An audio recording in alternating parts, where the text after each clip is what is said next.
আল্লাহর আলোচনা করে, কোরআনের আলোচনা করে, হাদিসের আলোচনা করে, ইল্লা নাদাহুম মুনাদিম মিনাস সামা,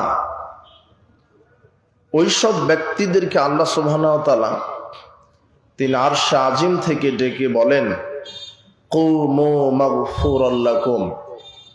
যারা শুরু থেকে শেষ পর্যন্ত বসে কোরআন এবং হাদিসের জালসাকে তোমরা যারা মূল্যায়ন করেছ, তোমরা এখন উঠে যেতে থাকো, কেননা আমি আল্লাহ তোমাদের বিগত যত পাপ ছিল সব পাপকে ক্ষমা করে দিয়েছি। তাহলে এটা কত গুরুত্বপূর্ণ একটি মাজলিস। ওয়া বুদ্দিলাত সাইয়্যাতুকুম হাসানাত, আল্লাহ বলছেন শুধু বিগত সব পাপকে ক্ষমা করলাম না, এই কোরআন হাদিসের মর্যাদার দিকে লক্ষ্য করে যারা তোমরা বসে আলোচনা শ্রবণ করেছ, তোমাদের বিগত সব পাপ তো ক্ষমা হলো, আমি বিগত সব পাপকে তোমাদের নেকি দিয়ে পরিবর্তন করে দিয়েছি। এটা আল্লাহ সুবহানাহু ওয়া তাআলা আরশে আজিম থেকে এভাবে বলেন। আবু হুরায়রা রাদিয়াল্লাহু আনহু বলছেন, রাসূল সাল্লাল্লাহু আলাইহি ওয়াসাল্লাম বলছেন যে আল্লাহর একদল বিশেষ ফেরেশতা আছে যারা গোটা পৃথিবী অন্বেষণ করে বেড়াচ্ছে যে কোথায় কোরআন হাদিসের মাজলিস হচ্ছে। এইভাবে খুঁজতে খুঁজতে যেখানে তারা এই মাজলিসটা পেয়ে যায়, কাআদু মাআহুম, হাদিসে আসছে রাসূল সাল্লাল্লাহু আলাইহি ওয়াসাল্লাম বলছেন ওই ফেরেশতাদের দল ওই মাজলিসে মানুষদের সাথেও বসে যায় এবং চতুর্দিকে ঘিরতে ঘিরতে তারা আকাশ পর্যন্ত, প্রথম আকাশ পর্যন্ত প্রাচীর দিয়ে ঘিরে রাখে। একটা নিরাপত্তা, একটা প্রশান্তি আল্লাহর পক্ষ থেকে সেখানে নাজিল হতে থাকে। এরপরে যখন জালসাটি শেষ হয়ে যায়, ফেরেশতারা আল্লাহর কাছে চলে যায়। আল্লাহ তখন তাদেরকে জিজ্ঞাসা করেন, মিন আইনা জিতুম, হে ফেরেশতার দল, তোমরা কোথায় থেকে আসলে? ওয়া হুয়া আলামু বিহিম, অথচ আল্লাহ ভালো করেই জানেন যে ফেরেশতারা কোথায় থেকে গেল। আল্লাহ জানেন না? আল্লাহ জানেন, কিন্তু জানার পরেও ফেরেশতাদেরকে আল্লাহ জিজ্ঞাসা করছেন কোন জায়গা থেকে আসলে। তখন ফেরেশতারা জবাব দেন, জিনা মিন ইনদি ইবাদান লাকান ফিল আরদ, আমরা আপনার ওই জমিন থেকে আসলাম যেই জমিনে আপনার বান্দা বান্দিরা বসে কোরআন হাদিসের আলোচনা শ্রবণ করছিল, যেখানে আপনার তাসবিহ পাঠ করেছিল, তারা বলেছিল সুবহানাল্লাহ, তারা আপনার বড়ায়ত্ব ঘোষণা করেছে, তারা বলেছে আল্লাহু আকবার, তারা আপনার তাসবিহ পাঠ করেছে, তাহলিল করেছে, লা ইলাহা ইল্লাল্লাহ বলেছে, তারা সুবহানাল্লাহ বলেছে। আল্লাহ বলবেন আর কি বলেছে বলো? তখন ফেরেশতারা বলবে যে তারা আপনার জান্নাত চেয়েছে মজলিসে বসে। তখন আল্লাহ ফেরেশতাদেরকে বলবেন যে তারা কি জান্নাত দেখেছে? ফেরেশতারা বলবেন লা, দেখেনি। কাইফা, কেমন হতো? লাউ রাউ জান্নাতি, যদি তারা জান্নাতটা দেখতো কেমন হতো? জান্নাত না দেখেই চেয়েছে, আচ্ছা আর কি চেয়েছে? তখন তারা বলবে আপনার কাছে জাহান্নাম থেকে বাঁচতে চেয়েছে। আমি তাদেরকে জাহান্নাম থেকে বাঁচিয়ে দিলাম, তারা আমার কাছে জাহান্নাম থেকে বাঁচতে চেয়েছে। তাদেরকে বলে দাও, সংবাদ দাও, আমি তাদেরকে জাহান্নাম থেকে বাঁচিয়ে দিলাম। তারা জান্নাত চেয়েছে, আমি জান্নাতের ঘোষণা দিলাম। উশহিদুকুম, তোমরা সাক্ষ্য থাকো, তারা যে আমার কাছে মাজলিসে ক্ষমা চেয়েছে, কাদ গাফারতু লাহুম, আমি তাদের বিগত সব পাপকে ক্ষমা করে দিলাম। তখন ফেরেশতারা বলবে, জি আল্লাহ, ইন্না ফুলানুন মাররা বিজালিসিন, একজন ব্যক্তি ইন্না ফুলানুন আব্দুন খত্তাউন, বড় পাপী। লোকটা জালসার পাশ দিয়ে যাচ্ছিল, চিন্তা করলো দেখি এখানে কি আলোচনা হচ্ছে, একটু বসি। আপনার মহব্বতে, কোরআন হাদিসের মহব্বতে এই পাপী লোকটাও বসেছে। আল্লাহ সুবহানাহু ওয়া তাআলা বলছেন কাদ গাফারতু লাহু, তোমরা সাক্ষ্য থাকো ও কত বড় পাপী আমি এটা দেখব না, যারাই মজলিসে বসবে আমি আল্লাহ তাদেরকেই ক্ষমা করে দিব। লা আশকা লাহুম জালিসুহুম, এই কোরআন হাদিসের মজলিস এমন মজলিস যে এখানে বসে কেউ হতভাগ্য হয় না, এটা আল্লাহ বলছেন। তাহলে এমন একটি মজলিস, এটার যে কত গুরুত্ব। আমরা যদি আল্লাহ সম্পর্কে জ্ঞান রাখতাম, পরকাল সম্পর্কে যদি জ্ঞান রাখতাম, বিদ্যা যদি আমাদের সঠিক থাকতো, কবর কি, জান্নাত জাহান্নাম কি, ইসলামকে যদি মূল্যায়ন করতাম, আজকে আমরা দুনিয়া নিয়ে ব্যস্ত থাকতাম না। আজকে এই বাজারে কত নারী পুরুষ ঘুরছে, এরা সবাই দুনিয়া নিয়ে ব্যস্ত আছে। যদি পরকালকে মূল্যায়ন করতো তাহলে সামিয়ানার নিচে এসে এরা বসতো। এদের কাছে পরকালের 5 পয়সা মূল্য নেই, ঘুরছে। আল্লাহ সুবহানাহু ওয়া তাআলা বলছেন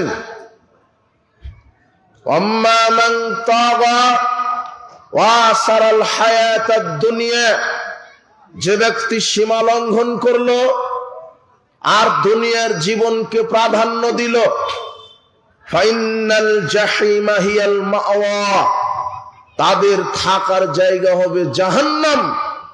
আপনি কত মানুষকে বলেছেন ভাই আজকে ওয়াজ মাহফিল হবে চলেন যাই, ও বলেছে আমি ব্যস্ত। ব্যস্ত মানে দুনিয়া নিয়ে ব্যস্ত। এই প্রোগ্রামের প্রসার কমপক্ষে 1 মাস আগে থেকে হচ্ছে না? ও 1 মাস আগে থেকে জানে। ওর ভিতরে যে আল্লাহ ভীতি থাকতো, পরকাল ভীতি থাকতো, ও নিয়তি করত যে আমি যতই ব্যস্ত থাকি, চাকরিজীবী হই, ব্যবসায়িক হই, কৃষক হই, যেই হই, অন্তত 5 তারিখ আমি সময় বাহির করে ওয়াজ মাহফিলে উপস্থিত হব ইনশাআল্লাহ, এই নিয়ত করেনি। সে দুনিয়া নিয়ে ব্যস্ত। দোকানপাটে কত মানুষ রাস্তাঘাটে চলাচল করছে, ওর ভিতরে এই তাকওয়া, এই জ্ঞানটা নাই। ও যদি বুঝতো যে এই মজলিসের মূল্য কত, এই মজলিসটার মূল্য কত। আল্লাহ রাসূল সাল্লাল্লাহু আলাইহি ওয়াসাল্লাম বলছেন, কেউ যদি সালাত আদায় করতে করতে সেজদায় চলে যায়, তার সব জীবনের পাপগুলি কাঁধে চলে আসে। সালাতে দাঁড়ানোর সাথে সাথে সব পাপগুলি কাঁধে উপস্থিত হয়। যখন বান্দা সেজদায় চলে যায়, যাওয়ার সাথে সাথে সব পাপ ঝরে পড়ে যায়। সেজদায় গেলে সব পাপ ঝরে পড়ে গেল, কিন্তু পাপ নেকি হলো না। কি হলো না? সব পাপ কি হয়ে গেল? ঝরে পড়ে গেল, কিন্তু পাপ কি হলো না? নেকি হলো না। রাসূল সাল্লাল্লাহু আলাইহি ওয়াসাল্লাম বলছেন, ইযা আমানাল ইমামু ফাআমিনু, যখন ইমাম আমিন বলে সূরা ফাতিহা শেষে, তখন মুক্তাদি তোমরাও আমিন বলো। ইয়াকুলুল ইমাম গায়রুল মাগদুবি আলাইহিম ওয়ালাদ যাল্লিন, যখন ইমাম গায়রুল মাগদুবি আলাইহিম ওয়ালাদ যাল্লিন বলে, তখন তোমরা আমিন বলো। ইমাম যখন আমিন বলে, তখন তোমরা আমিন বলো। ওই সময়তে ইমামের সাথে ফেরেশতারাও আমিন বলে। ফাইন্নাহু মান ওয়াফাকা তা'মিনুহু তা'মিনাল মালাইকা, ওই সময়তে তোমরাও আমিন বলো ইমামের সাথে সাথে। যদি ইমামের আমিন, ফেরেশতাকুলের আমিন আর তোমাদের আমিন একসাথে হয়ে যায়, গুফরা লাহু মা তাকাদ্দামা মিন যামবিহি, আল্লাহ তোমাদের বিগত সব পাপ ক্ষমা করে দিবেন। সব পাপ ক্ষমা হবে, কিন্তু পাপ নেকি হবে না। নবী করিম সাল্লাল্লাহু আলাইহি ওয়াসাল্লাম বলছেন, ইয়াকুলুল ইমাম সামি আল্লাহু লিমান হামিদা, ইমাম যখন সামি আল্লাহু লিমান হামিদা বলবে, ফাকুলু রব্বানা লাকাল হামদ হামদান কাসীরান তাইয়িবান মুবারাকান ফি, তোমরা এই দোয়াটা বলো। তাহলে কি হবে? ইমাম সামিআল্লাহু লিমান হামিদা বলার পরে তারপরে যদি তোমরা রব্বানা ওয়া লাকাল হামদ এটা বলো, গুফিরা লাহু মা তাকাদ্দামা মিন যামবিহি, তাহলে তোমাদের বিগত সব পাপ আল্লাহ ক্ষমা করে দিবেন। কিন্তু পাপ কি হবে না? নেকি হবে না। জোরে আমিন বললে সব পাপ ক্ষমা হবে, পাপ নেকি হবে না। রব্বানা লাকাল হামদ হামদান কাসীরান তাইয়্যিবান মুবারাকান ফি, এটা বললে বিগত সব পাপ ক্ষমা হবে, পাপ নেকি হবে না। এরপরে নবী করিম সাল্লাল্লাহু আলাইহি সাল্লাম বলছেন, মান সামা রমাদান ঈমানান ওয়া ইহতিসাবান গুফিরা লাহু মা তাকাদ্দামা মিন যামবিহি, যে ব্যক্তি রমাদানে নেকি নিয়ে, নেকির আশায় ঈমান নিয়ে 30টা সিয়াম, রমাদানের ফরজ সিয়াম পালন করবে, আল্লাহ তার বিগত সব পাপ ক্ষমা করে দেন। কিন্তু পাপ কি হয় না। এরপরে আল্লাহর নবী বলছেন, যে ব্যক্তি রমাদানে কিয়ামুল লাইল আদায় করবে ঈমানের সাথে নেকির আশায়, তারাবির সালাত যে ব্যক্তি আদায় করবে, তার সব বিগত পাপ ক্ষমা করা হবে, পাপ নেকি হবে না। এরপরে তিনি বলছেন, যে ব্যক্তি রমাদানে ঈমান নিয়ে নেকির আশায় কি করবে, মান কামা ঈমানান ওয়া ইহতিসাবান গুফিরা লাহু মা তাকাদ্দামা মিন যামবিহি, কেউ যদি রমাদানে তারাবির কি হয় না, রমাদানের 30টা সিয়াম রাখলে পাপ ক্ষমা হয়, পাপ নেকি হয় না। তারাবির সালাত আদায় করলে পাপ ক্ষমা হয়, পাপ নেকি হয় না। কিন্তু আপনি আজকে যেই জায়গাতে বসেছেন, আল্লাহ বলছেন এই জায়গাতে কেউ যদি বসে কোরআন হাদিসের আলোচনা করে, শ্রবণ করে, তাহলে আমি আল্লাহ তাদের পাপ শুধু ক্ষমা করি না, বিগত সব পাপকে নেকি করে দিই। এটাই বুঝাতে গিয়ে এতটুকুন আমি আপনাকে টানলাম। পাপ যতটুকুন বিগত দিনে ছিল, সব পাপ শুধু ক্ষমা করেন না, অনুরূপ সব পাপকে আল্লাহ কিসে পরিণত করে দেন? নেকিতে। এই জায়গাতে আপনি বসে আছেন। নবী করিম সাল্লাল্লাহু আলাইহি ওয়াসাল্লাম বলছেন, যখন কোন মুসলিম কোন মাজলিসে বসে কোরআন হাদিসের আলোচনা শ্রবণ করতে থাকে, আল্লাহ এই মুসলিমদের মর্যাদার কারণে আকাশের বরকতের, রহমতের, দোয়া কবুলের, তওবা কবুলের সব দরজা খুলে দেন। এখন যা দোয়া করবেন আল্লাহ সরাসরি কবুল করে নেবেন।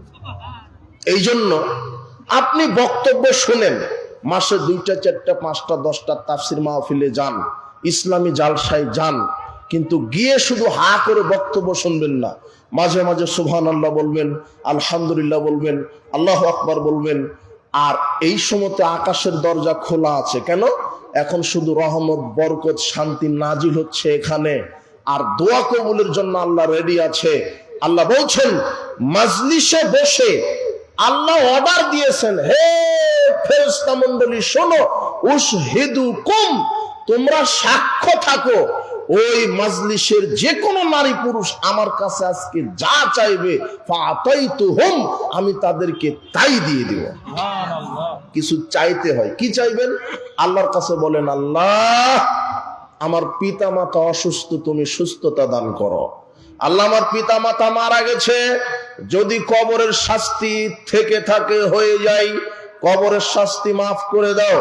আল্লাহ আমি ব্যবসায়িক, আমার ব্যবসাতে বারাকা দাও। আমি চাকরিজীবী, আমার চাকরিতে বারাকা দাও। আল্লাহ আমি দারিদ্র, আমার দারিদ্র বিমোচন করে দাও। আমাকে হালাল রুজি রুটির ব্যবস্থা করে দাও। আল্লাহ আমাকে দিনদার পরহেজগার স্ত্রী দান করো। আল্লাহ আমার পাপ ক্ষমা করো। আল্লাহ আমাকে দীর্ঘ সুস্থ নেক হায়াত দান করো। আল্লাহ আমি যেন দীর্ঘ সুস্থ নেক হায়াতে সঠিক কোরআন এবং সহিহ সুন্নাহ মেনে আমল করতে পারি, সেই তৌফিক তুমি দান করো। আল্লাহ ঈমান নিয়ে কবরে যাওয়ার তৌফিক দান করো। এরা আশা নিয়ে এসেছে, কাজেই তোমরা সাক্ষ্য থাকো, এদের সব পাপ ক্ষমা করলাম, এদেরকে জান্নাতুল ফেরদাউসের মেহমান হিসেবে কবুল করলাম। আমার এটা অন্তর বলে। এটা কেন? এই বাজারে আরো হাজার হাজার লোক আছে, তাদেরকে এখানে কবুল করেছে?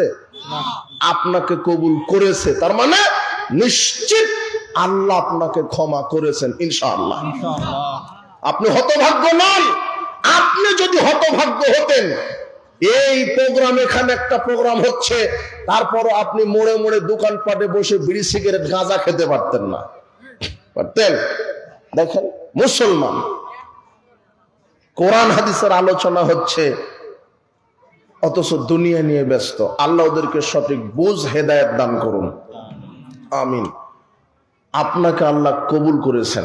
তবে আরেকটা বিষয়, কোন মজলিসে বসলে নবী করিম সাল্লাল্লাহু আলাইহি ওয়াসাল্লাম বলছেন, যারা মজলিসে বসবে, ক্বাবলা ইয়াকুমা, উঠার পূর্বেই যদি এই দোয়াটা বলে, সুবহানাকা আল্লাহুম্মা বিহামদিকা আশহাদু আল্লা ইলাহা ইল্লা আনতা আস্তাগফিরুকা ওয়া আতুবু ইলাইক, এটা হলো বৈঠক বা মজলিস ভঙ্গের দোয়া। নবী করিম সাল্লাল্লাহু আলাইহি ওয়াসাল্লাম যখন কোনো বৈঠক, কোনো জালসা, কোনো অনুষ্ঠান শেষ করতেন, তখন এই দোয়াটা পাঠের মাধ্যমে শেষ করতেন। এই দোয়াটার এত পাওয়ার, রাসূল সাল্লাল্লাহু আলাইহি ওয়াসাল্লাম বলছেন, এই দোয়া পাঠ করে যদি কেউ উঠে, তাহলে মজলিসে আসতে যেতে বসে যত পাপ হয়ে গেছে, আল্লাহ সেটা ক্ষমা না চাইতেই অটো ক্ষমা করে দেন। ওটার জন্য ক্ষমা চাওয়া লাগবে না। এই দোয়া পাঠ করার সাথে সাথেই এই মজলিসে যত পাপ হয়ে গেছে, আসতে যেতে যত পাপ হয়ে গেছে, সব পাপের জন্য ক্ষমা চাইতে হয়, তাহলে ক্ষমা করেন। কিন্তু এই দোয়াটার এত পাওয়ার, এই দোয়াটা করার সাথে সাথে ক্ষমা না চাইতেই আল্লাহ অটো পাপ ক্ষমা করে দেন। আর যত নেকি হবে, সব নেকিকে আল্লাহ মোহরাঙ্কিত করেন। কিয়ামত পর্যন্ত এই নেকিগুলিকে আল্লাহ সংরক্ষণ করে রাখেন। এই জন্য দোয়াটা পাঠ করে আমরা উঠবো ইনশাআল্লাহ। এই দোয়াটা অনেক জায়গাতে রাসূল সাল্লাল্লাহু আলাইহি ওয়াসাল্লাম পড়েছেন। আয়েশা রাদিয়াল্লাহু আনহা বলছেন যে, মা জালাসা মাজলিসান কাত্ত আও সাল্লা সালাতান কাত্ত আও তাআলা কুরআনান কাত্ত আও তাওয়াদ্দা উযুয়ান কাত্ত। আয়েশা রাদিয়াল্লাহু আনহা বলছেন, রাসূল সাল্লাল্লাহু আলাইহি ওয়াসাল্লাম যখন সালাত শেষ করতেন, 1 2, রাসূল সাল্লাল্লাহু আলাইহি ওয়াসাল্লাম যখন মজলিস ভঙ্গ করতেন, 3, রাসূল সাল্লাল্লাহু আলাইহি ওয়াসাল্লাম যখন কোরআন তেলাওয়াত করতেন, 4, রাসূল সাল্লাল্লাহু আলাইহি ওয়াসাল্লাম যখন ওযু শেষ করতেন, ইল্লা খুতিমা যালিকা বিকালিমাত, এই দোয়াটা পাঠের মাধ্যমে শেষ করতেন। দোয়াটা হলো এইটা। দোয়াটা কোনটা? সুবহানাকা আল্লাহুম্মা বিহামদিকা আশহাদু আল্লা ইলাহা ইল্লা আনতা আস্তাগফিরুকা ওয়া আতুবু ইলাইক। হাদিসটা কোথায়? রাসূল সাল্লাল্লাহু আলাইহি ওয়াসাল্লাম যখন কোরআন তেলাওয়াত শেষ করতেন, এই দোয়াটা বলতেন। ওযু শেষ করতেন, এই দোয়া বলতেন। সালাত শেষ করতেন, এই দোয়া বলে শেষ করতেন। এবং বৈঠক যখন শেষ করতেন, এই দোয়াটা বলতেন, সুবহানাকা আল্লাহুম্মা বিহামদিকা আশহাদু আল্লা ইলাহা ইল্লা আনতা আস্তাগফিরুকা ওয়া আতুবু ইলাইক। ইমাম নাসাঈর as-সুনানুল কুবরা 10140 নম্বর হাদিস এটা। এই দোয়াটা রাসূল সাল্লাল্লাহু আলাইহি ওয়াসাল্লাম বলতেন কোরআন মাজিদ তেলাওয়াত শেষে। কিন্তু আমাদের দেশের অধিকাংশ হাফেজ সাহেব কোরআন তেলাওয়াত শেষে কি দোয়া বলে? সাদাকাল্লাহুল আযীম বলে না? আমরা এদিকে সংশোধন করে দিলাম, তাদের সাথে আমাদের কোনো শত্রুতা নাই। ইমাম আবু হানিফা রাহিমাহুল্লাহ নিজেই বলছেন, ইযা সাহাল হাদিসু ফাহুয়া মাযহাবি, যখন সঠিক হাদিস পাবে সেটাই আমার মত, সেটাই মানো। তাহলে ইমাম আবু হানিফা আমাদেরকে সঠিকটা মানতে বলেছেন। তো আমরা সাদাকাল্লাহুল আযীম বলবো না। কেন বলবো না? রাসূল সাল্লাল্লাহু আলাইহি ওয়াসাল্লাম নিজে বলেননি, অন্য কাউকে বলতে বলেননি। বিষয়টা তো ইত্তেবায়ে সুন্নাহ, মানে সুন্নাতের অনুসরণ। মানে যেই আমল আপনি করবেন সেটা কার সুন্নাহ অনুযায়ী? সালাত, সিয়াম, হজ, যাকাত, তাসবিহ, তাহলিল, কোরআন মাজিদ, দান, সাদকা, আপনি যা কিছু করবেন কার সুন্নাহ অনুযায়ী করতে হবে? রাসূল সাল্লাল্লাহু আলাইহি ওয়াসাল্লামের। তাহলে আপনি কোরআন তেলাওয়াত একটা ইবাদত, ইবাদত আল্লাহকে সন্তুষ্ট করার জন্য করতে হবে। সন্তুষ্ট আল্লাহর, কিন্তু পদ্ধতি, তরিকা সুন্নাহ কার? মুহাম্মদ সাল্লাল্লাহু আলাইহি ওয়াসাল্লামের। ইবাদত আল্লাহর, তরিকা কার? সালাত কার জন্য আদায় করেন, কিন্তু তরিকা কার পদ্ধতিতে করতে হবে? সালাত মুহাম্মদ সাল্লাল্লাহু আলাইহি ওয়াসাল্লাম। এই জন্যই তো তাকে নবী করে পাঠানো হয়েছে। আল্লাহ বলছেন, কুল ইন কুনতুম তুহিব্বুনাল্লাহ, মুহাম্মদ সাল্লাল্লাহু আলাইহি সাল্লাম, আপনি বলেন যদি তোমরা আল্লাহকে ভালোবাসতে চাও ফাত্তাবিউনি, তাহলে আমি মুহাম্মদ সাল্লাল্লাহু আলাইহি সাল্লামের অনুসরণ করো। ইউহিব্বুকুমুল্লাহ, যদি আমাকে অনুসরণ করো, আমার ইত্তেবা করো, আল্লাহ তোমাদেরকে ভালোবাসবেন। ওয়াগফির লাকুম যুনুবাকুম ওয়াল্লাহু গফুরুর রহিম, আর আল্লাহ তোমাদের বিগত সব পাপ ক্ষমা করে দিবেন। তাহলে অনুসরণ কার করতে হবে? যে কোনো আমলে, যে কোনো ইবাদতে, যে কোনো কর্মে একজন মানুষকে অনুসরণ করতে হবে, তিনি হচ্ছেন মুহাম্মদ সাল্লাল্লাহু আলাইহি সাল্লাম। নবী করিম সাল্লাল্লাহু আলাইহি সাল্লাম কোরআন মাজিদ তেলাওয়াত শেষে এই দোয়াটা পাঠ করতেন। আমি সাদাকাল্লাহুল আযীম বলবো না। কেন বলবো না? এটা রাসূল সাল্লাল্লাহু আলাইহি সাল্লাম পড়েননি, পড়তে বলেননি। নবী করিম সাল্লাল্লাহু আলাইহি সাল্লাম বলছেন, মান আমিলা আমালান লাইসা আলাইহি আমরুনা, যে ব্যক্তি কোনো আমল করলো আর সেই আমলের নির্দেশ যদি আমার পক্ষ থেকে দেওয়া না হয় ফাহুয়া রাদ, তাহলে সেটা বাতিল হবে। আপনি কোরআন মাজিদ তেলাওয়াত শেষে যদি সাদাকাল্লাহুল আযীম বলেন, তাহলে এটা হবে বিদআত। কেন? নতুন আপনি দোয়া আবিষ্কার করলেন, আর নতুন কিছু শরীয়তে ঢুকালে ওটা বেদাত হয়, আর বেদাতপূর্ণ কোনো আমল কবুল হয় না। কাজে আপনার কোরআন তেলাওয়াতের নেকি কবুল হবে না, হবে না। কথা কঠিন হলেও এটাই। কেন? রাসূল সাল্লাল্লাহু আলাইহি ওয়াসাল্লাম যেটা করেননি সেটা করাটাই তো বিদআত। রাসূল সাল্লাল্লাহু আলাইহি ওয়াসাল্লাম যে ইবাদত করেননি, আমল করেননি, কিন্তু আপনি যদি বলেন কোন সুন্নাহকে ওভারটেক করে কোন আমল করলে সেটা বেদাত হবে, সেটা ক্ষতিগ্রস্ত আমল হবে। এই জন্য আপনি সাবধান, যেটা হাদিসে নেই, কোরআনে নেই, এমন দোয়া মুখ দিয়ে উচ্চারণ করবেন না। না হলে আগামীকাল আপনি আপনার এই রংপুরের সবচেয়ে যে বড় আলেম, তাকে জিজ্ঞাসা করবেন, মাওলানা সাহেব, আমাদের দেশের হাফেজ সাহেবেরা তো কোরআন মাজিদ তেলাওয়াত শেষ করে সাদাকাল্লাহুল আযীম বলছে, তো এটা তো কোরআন মাজিদ তেলাওয়াত শেষে বলছে, বলতে হয়, এই দোয়াটা কোথায় লেখা আছে আরবিতে? হাদিসের কিতাবে কোথায় আছে? সহিহ জয়ীফ না একটা জাল হাদিস হলেও হবে, লিখাই নাই। কথা বুঝেননি মনে হয়, লিখাই হয়নি, এমনিতেই চলছে। সমাজে অনেক কিছু আমল আছে যেগুলি কোরআন হাদিসে লিখাই নাই, বাপদাদার দোহাই দিয়ে চলছে, বড় আলেমদের দোহাই দিয়ে চলছে। বাপদাদার দোহাই দিয়ে ধর্ম নয়, বড় আলেমদের দোহাই দিয়ে ধর্ম নয়। বড় আলেম তো বহু দূরের কথা ভাই, বড় ইমাম, খতিব, ফকিহ, মুহাদ্দিস, পীর, বুজুর্গ, ওলি, আউলিয়া, গাউস, কুতুব বহু দূরের কথা। আল্লাহর নবী বলছেন, এই সাহাবারা শোনো, লাউ বাদা লাকুম মূসা, আজকে যদি তোমাদের কাছে মূসা আলাইহিস সালামের আবির্ভাব ঘটে, আল্লাহ যদি মূসা আলাইহিস সালামকে এনে দেন, ফাত্তাবাতুমুহু, আর যদি মূসার শরীয়তের ইত্তেবা করো, মূসাকে যদি অনুসরণ করো, ওয়া তারাকতুমুনি, আর আমি মুহাম্মদ সাল্লাল্লাহু আলাইহি সাল্লামকে যদি না মানো, আমাকে যদি প্রত্যাখ্যান করো, লা দালালতুম আন সাওয়াইস সাবিলা, তাহলে তোমরা পথভ্রষ্ট হয়ে যাবে। শোনো,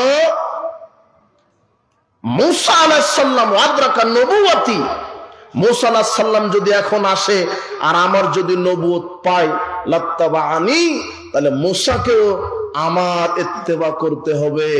মুহাম্মদ সাল্লাল্লাহু আলাইহি সাল্লাম বলছেন যে আমার শরীয়ত থাকতে যদি তোমরা অন্য কোন নবীর তরিকা শরীয়ত মানো, তবুও পথভ্রষ্ট হবে।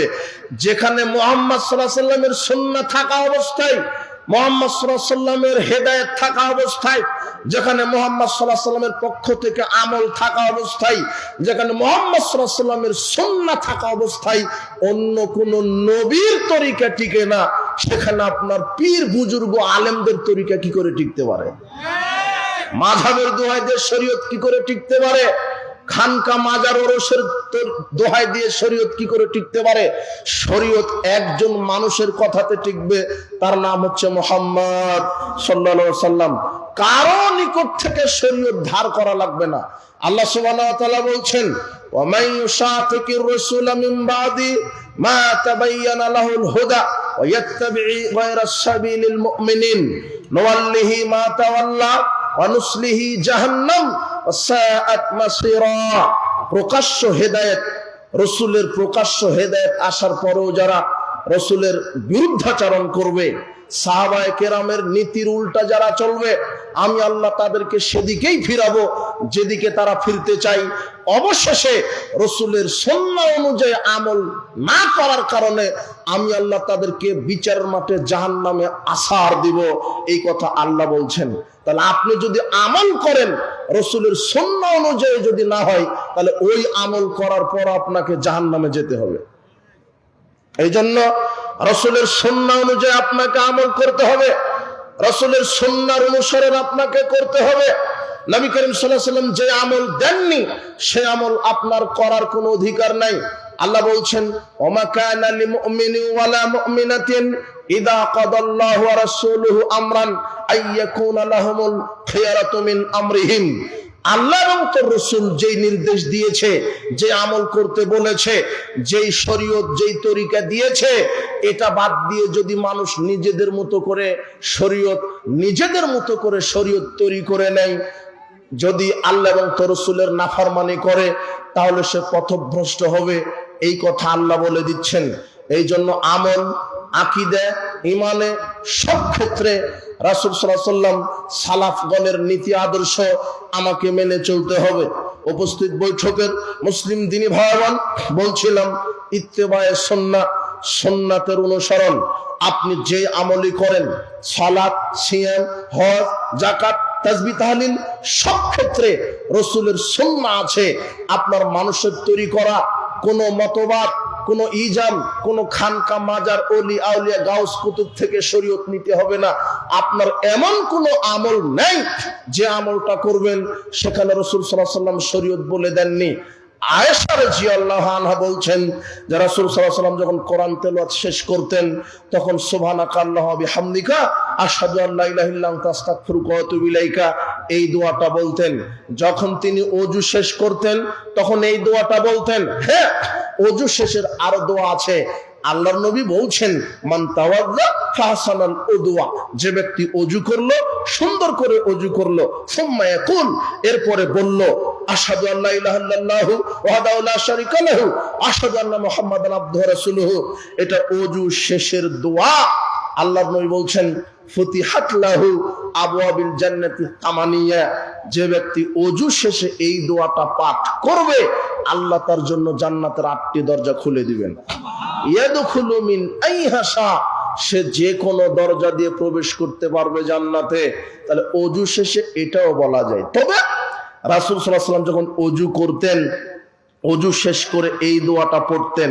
পড়ার পরে যখন তিনি উঠবেন, ওঠার পূর্বে তিনি এই দোয়াটা পড়তেন। কোনটা? ওই যে সুবহানাকা আল্লাহুম্মা বিহামদিকা আশহাদু আল্লা ইলাহা ইল্লা আনতা আস্তাগফিরুকা ওয়া আতুবু ইলাইক, এটাও ওযু শেষের দোয়া।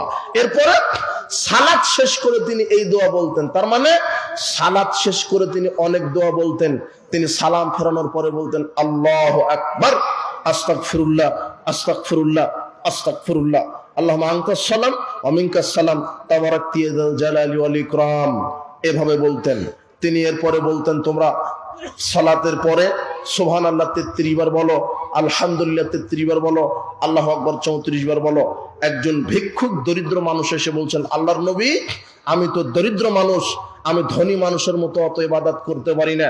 আমরা গরিব মানুষ, আমরা সালাত আদায় করি, রমাদানে সিয়াম পালন করি, কিন্তু ধনী যারা, যাদের টাকা পয়সা বেশি আছে, তারা সালাত সিয়াম তো আদায় করে, তারা হজ করে, যাকাতও দেয়, জিহাদ ফান্ডে দানেরও প্রতিযোগিতা করে। তাহলে আমাদের চেয়ে তো তাদের ডবল নেকি হলো, আমরা তো হজ যাকাত আদায় করে নেকি পেলাম না। তখন আল্লাহর নবী বলছেন, শোনো, তোমাদেরকে একটা পদ্ধতি আমল শিখিয়ে দিই। কি? তোমরা প্রত্যেক ফরজ সালাতের পরে সুবহানাল্লাহ 10 বার, আলহামদুলিল্লাহ 10 বার, আর আল্লাহু আকবার 10 বার বলবে।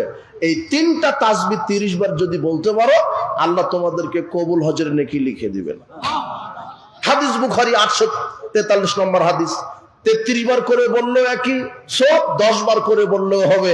আপনি বলেন থাকে কত আমল, কত নেকি নেওয়ার মাধ্যম, কত আমল।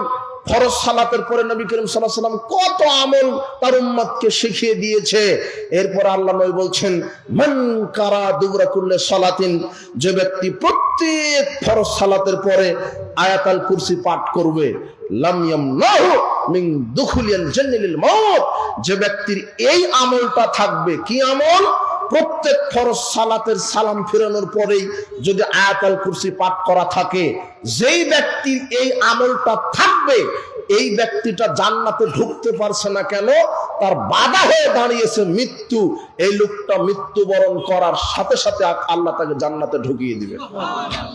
এটা আল্লাহর রাসূলের শিখানো আমল। আপনি এই আমল করেন। তিনি বলছেন, নবী করিম সাল্লাল্লাহু আলাইহি ওয়াসাল্লাম বলছেন, প্রত্যেক ফরজ সালাতের পরে একবার ইখলাস পড়ো, একবার ফালাক পড়ো, একবার নাস পড়ো। এরপরে তিনি বলছেন মাগরিব এবং ফজর সকাল সন্ধ্যায় ইখলাস ফালাক নাস 3 বার করে পড়ো। এরপরে তিনি বলছেন যখন ঘুমাতে যাবে তখন কি করবা? 2 হাত একত্রে করো, ইখলাস ফালাক নাস একবার করে পড়ে ফু দাও, ফু দিয়ে সমস্ত শরীর মাসা করো ঘুমানোর পূর্বেই। তাকফিকা মিন কুল্লি শাই, তাহলে পৃথিবীতে যত বালা মুসিবত আছে আল্লাহ তোমাকে সব বালা মুসিবত থেকে হেফাজত করবেন। নবী করিম সাল্লাল্লাহু আলাইহি ওয়াসাল্লামের শিখানো সুন্নাতে আমল আপনাকে করতে হবে। কিন্তু এদেশের অধিকাংশ মানুষ সুন্নাতে আমলকে ভালো লাগে না, শুধু বাপ দাদার দোহাই দিয়ে বেদাতকে টিকিয়ে রেখেছে এক শ্রেণীর মানুষ। তার একটা দৃষ্টান্ত, ফরজ সালাতের পরে সম্মিলিত মোনাজাত, এটা যে এত ঘৃণিত বেদাত তবুও টিকে আছে জোর করে, দলীয় দাপটে, সংখ্যাগরিষ্ঠতার দাপট দিয়ে, আপনার শক্তির দাপট দিয়ে, আপনার সংখ্যাগরিষ্ঠতা প্রশাসনের দাপট দিয়ে, বেদাতকে কায়েম দিয়ে, হঠকারিতা দিয়ে, গোড়ামি দিয়ে ইসলাম টিকে না। ইসলাম টিকে দলিল দিয়ে। আপনাকে দলিল দিয়ে আমল করতে হবে। যদি দলিল বিহীন আমল করেন, পাহাড় পরিমাণ যদি আমল থাকে, কবুল হবে না। শুনেন, ইসলাম দলিলে বিশ্বাসী। আপনি বলছেন বড় হুজুর যে করে, বেটা বড় হুজুর তো বহুদূরের কথা, সবচেয়ে বড় হুজুরও যদি দলিল বিহীন আমল করে সেটা মানা যাবে না। আর শয়তান যদি দলিল দিয়ে আমল করে সেটা মানা যাবে। ইবলিশ যদি দলিল দেয়, সেটা যদি কোরআন হাদিস থাকে সেটা মানতে পারবেন। আর বড় হুজুর যদি কোনো কথা বলে তার পিছনে যদি দলিল না থাকে মানা যাবে না। কিভাবে? এই যে আমরা যে আয়াতুল কুরসি পাঠ করি, আল্লাহর নবী বলছেন, আবু হুরায়রাকে বলছেন যে, আবু হুরায়রা ওই সাদগাতুল ফিতরের যে খেজুর মসজিদে নববীতে আছে, তুমি পাহারা দাও, কোনো যেন চোর ডাকাতে না নিয়ে যায়। বুখারীর হাদিস। তো আবু হুরায়রা পাহারা দিচ্ছেন। এখন শয়তান ছদ্মবেশে এসে এক লোকমা খেজুর নিয়ে চলে যাচ্ছে। আবু হুরায়রা শয়তানকে ধরে ফেলেছেন। এখন ইবলিশকে ধরে ফেলেছেন। এখন ইবলিশ বলছে যে আমাকে ছাড়ো, আমি খুব ক্ষুধার্ত, সেই বিভিন্ন। তো আবু হুরায়রা তো অন্তর নরম, ছেড়ে দিয়েছে। ইবলিশ বলছে আর আসবো না, আজকেই শেষ, ছেড়ে দিয়েছে। পরের দিন আবার এসেছে, শয়তান আবার চুরি করতে এসেছে, আবার ধরেছে, আবার অনুয় বিনয় করে আবার ছেড়ে দিয়েছে। তৃতীয় দিন আবার এসেছে।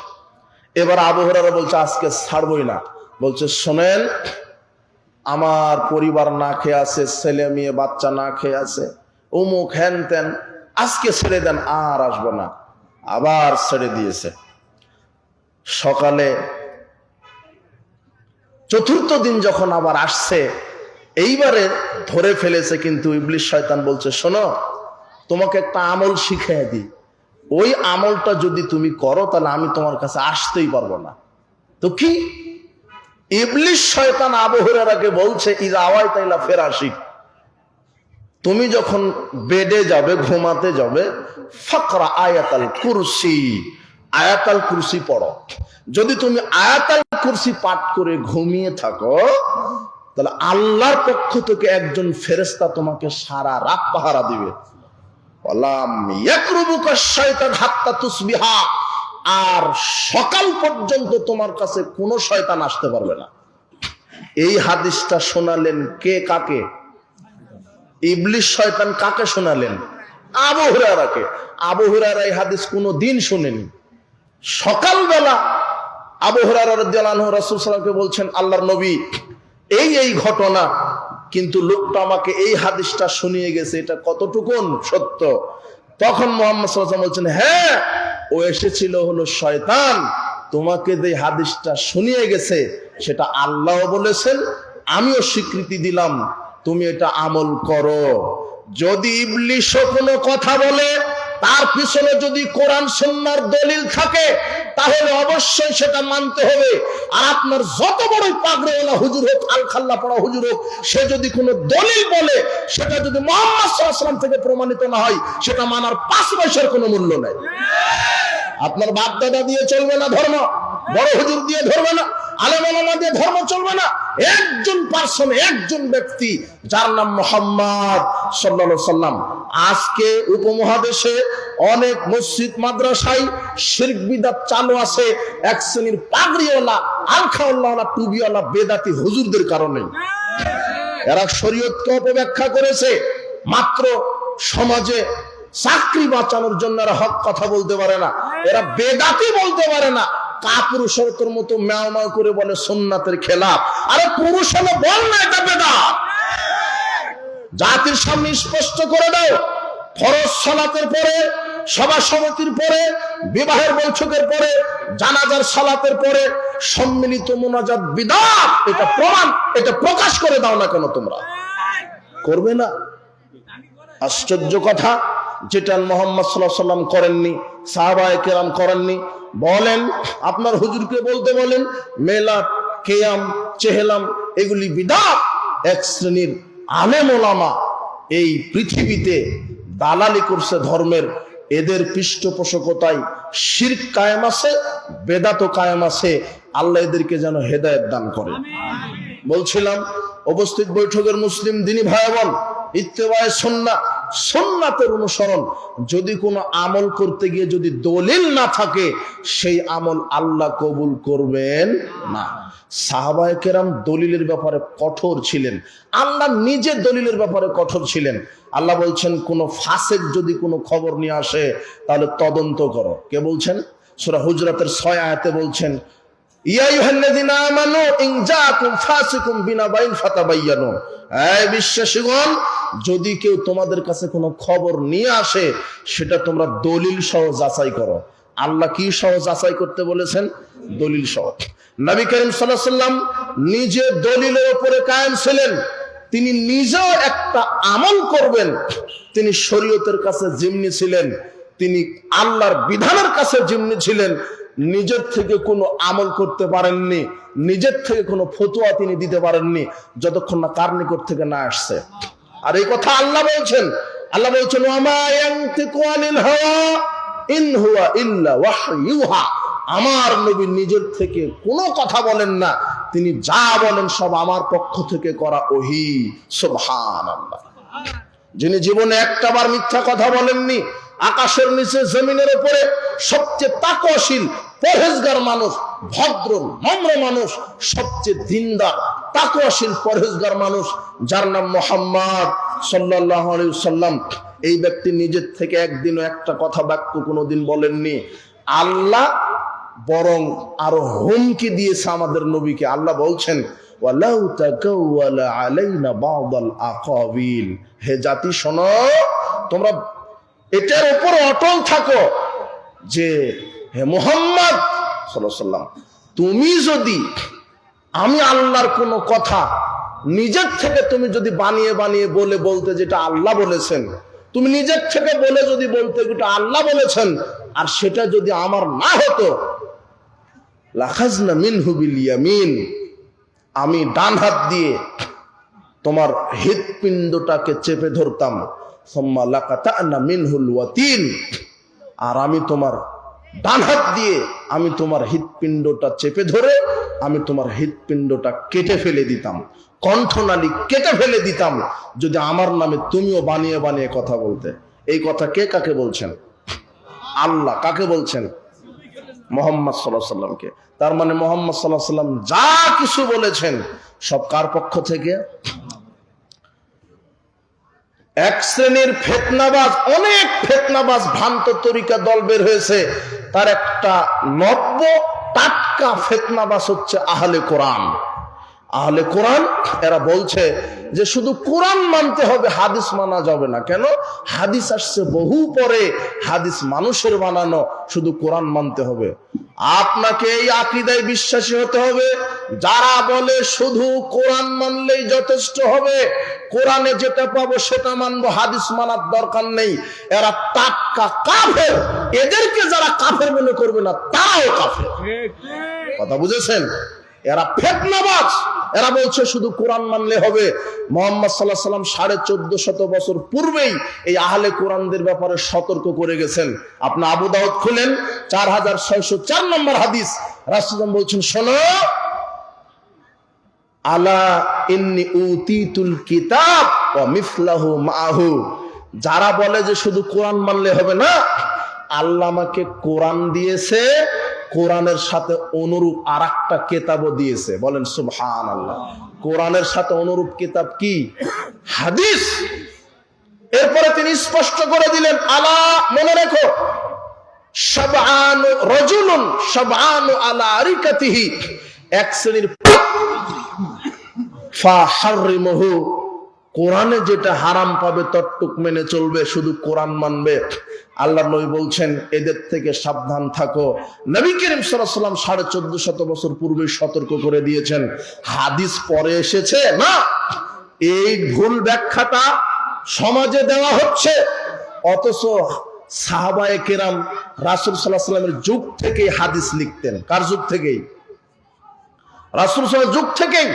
আবু দাউদের 3646 নম্বর হাদিস খুলেন। আব্দুল্লাহ ইবনে আমর রাদিয়াল্লাহু আনহু বলছেন, কুনতু আকতুবু কুল্লা শাই আসমাহু মির রাসূলিল্লাহ সাল্লাল্লাহু আলাইহি ওয়াসাল্লাম। আব্দুল্লাহ ইবনে আমর রাদিয়াল্লাহু আনহু বলছেন, রাসূল সাল্লাল্লাহু আলাইহি ওয়াসাল্লাম থেকে আমি যা শুনতাম তাই লিখে নিতাম, যেই হাদিস শুনতাম সেটাই লিখে নিতাম। ফানাহাতনি কুরাইশুন, একদিন কুরাইশ নেতারা আমাকে নিষেধ করলেন, এই আতাকতুবু তাসমাহু মির রাসূলিল্লাহ সাল্লাল্লাহু আলাইহি ওয়াসাল্লাম, তুমি কি রাসূল সাল্লাল্লাহু আলাইহি ওয়াসাল্লাম থেকে যা শোনো তাই কি লিখো নাকি? আরে ইন্নামা হুয়া বাশার, নিশ্চয়ই সে তো একজন মানুষ। ইয়াতাকাল্লামু ফি রিজা সাকতে, সে রাগান্বিত অবস্থায় কথা বলে এবং মেজাজ ঠান্ডা অবস্থাতেও কথা বলে, সব কথা তার থেকে লিখো না। ফামসাকতু আনিল কিতাব, আব্দুল্লাহ ইবনে আমর বলছেন আমি লেখা বন্ধ করে দিলাম। ফাযাকারতু যালিকা লিরাসূলিল্লাহ সাল্লাল্লাহু আলাইহি ওয়াসাল্লাম, আমি একদিন রাসূল সাল্লাল্লাহু আলাইহি ওয়াসাল্লামকে এই কথা বললাম, ইয়া রাসূলুল্লাহ, আমি আপনার থেকে যত হাদিস শুনতাম সব লিখে নিতাম, কিন্তু কুরাইশরা যে লিখতে নিষেধ করছেন, আপনি রাগান্বিত হয়ে কথা বলেন, আবার খুশি অবস্থাতেও কথা বলেন, তাই আমাকে লিখতে নিষেধ করেছে, আমি লেখা বন্ধ করে দিয়েছি। আপনি কি বলছেন? তখন আল্লাহর নবী বলছেন, ফাওয়াল্লাযী নাফসি বিয়াদিহি, হে আব্দুল্লাহ শোনো, সে আল্লাহর কসম করে বলছি যার হাতে আমার আত্মা রয়েছে, উক্তুব, তুমি লিখতে থাকো, ওয়াল্লাহি, আল্লাহর কসম, মা ইখরুজু মিনহু হাক্কুন, আমার মুখ থেকে সত্য ছাড়া কিছুই বের হয় না। তাহলে হাদিস পরে লেখা হয়েছে না সাহাবীদের যুগ, রাসূল সাল্লাল্লাহু আলাইহি ওয়াসাল্লামের যুগ থেকেই। যারা বলছে হাদিস মানা যাবে না, হাদিস বহু পরে আসছে, এরা হলো ফিতনাবাজ। এরা মুসলিম ঐক্যকে ফাটল ধরানোর চেষ্টা করছে। এদেরকে, এই আহলে কোরআনকে সরকারিভাবে কাফের ঘোষণা করতে হবে। আহলে কোরআন একটা বের হয়েছে, আর একটা বের হয়েছে। এই যে যুগে যুগে এই যে ফেরকাগুলি বের হয়েছে, এই ফেরকা অনেক আগেই বের হয়েছে। এই যে বাউল মতবাদ, এই বাউল মতবাদ, এরাও কাফের, এরাও মুশরিক। এরা মুসলিম সমাজে মুসলমানদেরকে বিভ্রান্ত করার জন্য এরা মুসলিম সমাজে এমন ভাবে ঢুকেছে, এর অনেক বড় ইতিহাস। বর্তমান সমাজে যে মারফতি তরিকা যেটা আছে, পীর মুরিদের যে ব্যবসা, আপনি তো বায়েজিদ বোস্তামের অনেক তাফসিরও শুনেছেন। বড় আলেম বানিয়ে দিয়েছেন, তো তাকে বড় ওলি বানিয়ে দিয়েছেন, কিন্তু বায়েজিদ বোস্তামে আল্লাহর ওলি না, হলো টাটকা শয়তানের ওলিও একটা। আপনি জানেন না, সঠিক ইতিহাস তো জানেন না। সব যদি সব বলাও যায় না, এদের যে কুরুচিপূর্ণ কিতাব ভাষা। তবে আজকে ইনশাল্লাহ বাউলদের 12টা বাজাবো ইনশাল্লাহ। আপনি একটু বসেন, দেখেন। যেহেতু কিছুদিন আগে বাউল কি একটা শয়তান আল্লাহকে নিয়ে, নবীকে নিয়ে কটূক্তি করেনি, কোরআনকে নিয়ে কটূক্তি করেনি। বলছে যে আল্লাহ কোরআনে এক মুখে কয় কথা বলে, বিভিন্ন জায়গায় নাকি বিভিন্ন কথা বলেছেন। মানে ওর ভাষা আল্লাহ হলেন মোনাফেক, বলেন নাউজুবিল্লাহ। আবার বলছে আমরা নাচি কেন, আল্লাহ তো নাচতে বলেছেন, কুল আউযু বিরাব্বিন নাস মালিকিন নাস। ইলাহিন নাস, আল্লাহ নাচতে বলেছেন তাই আমরা নাচি। কেমন শয়তানের শয়তান! এদেরকে দেখে ইবলিশ চিন্তা করছে আমার বাংলাদেশে থাকারই দরকার নেই, এরাই যথেষ্ট। এদের আজকে 12টা বাজায় দেবে ইনশাল্লাহ।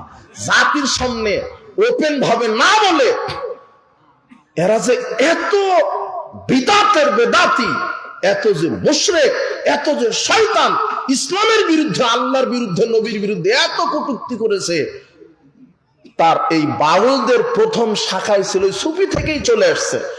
সুফিবাদের আবিষ্কার হয়েছে 260 হিজরির দিকে, আজ থেকে প্রায় 1200 বছর পূর্বে।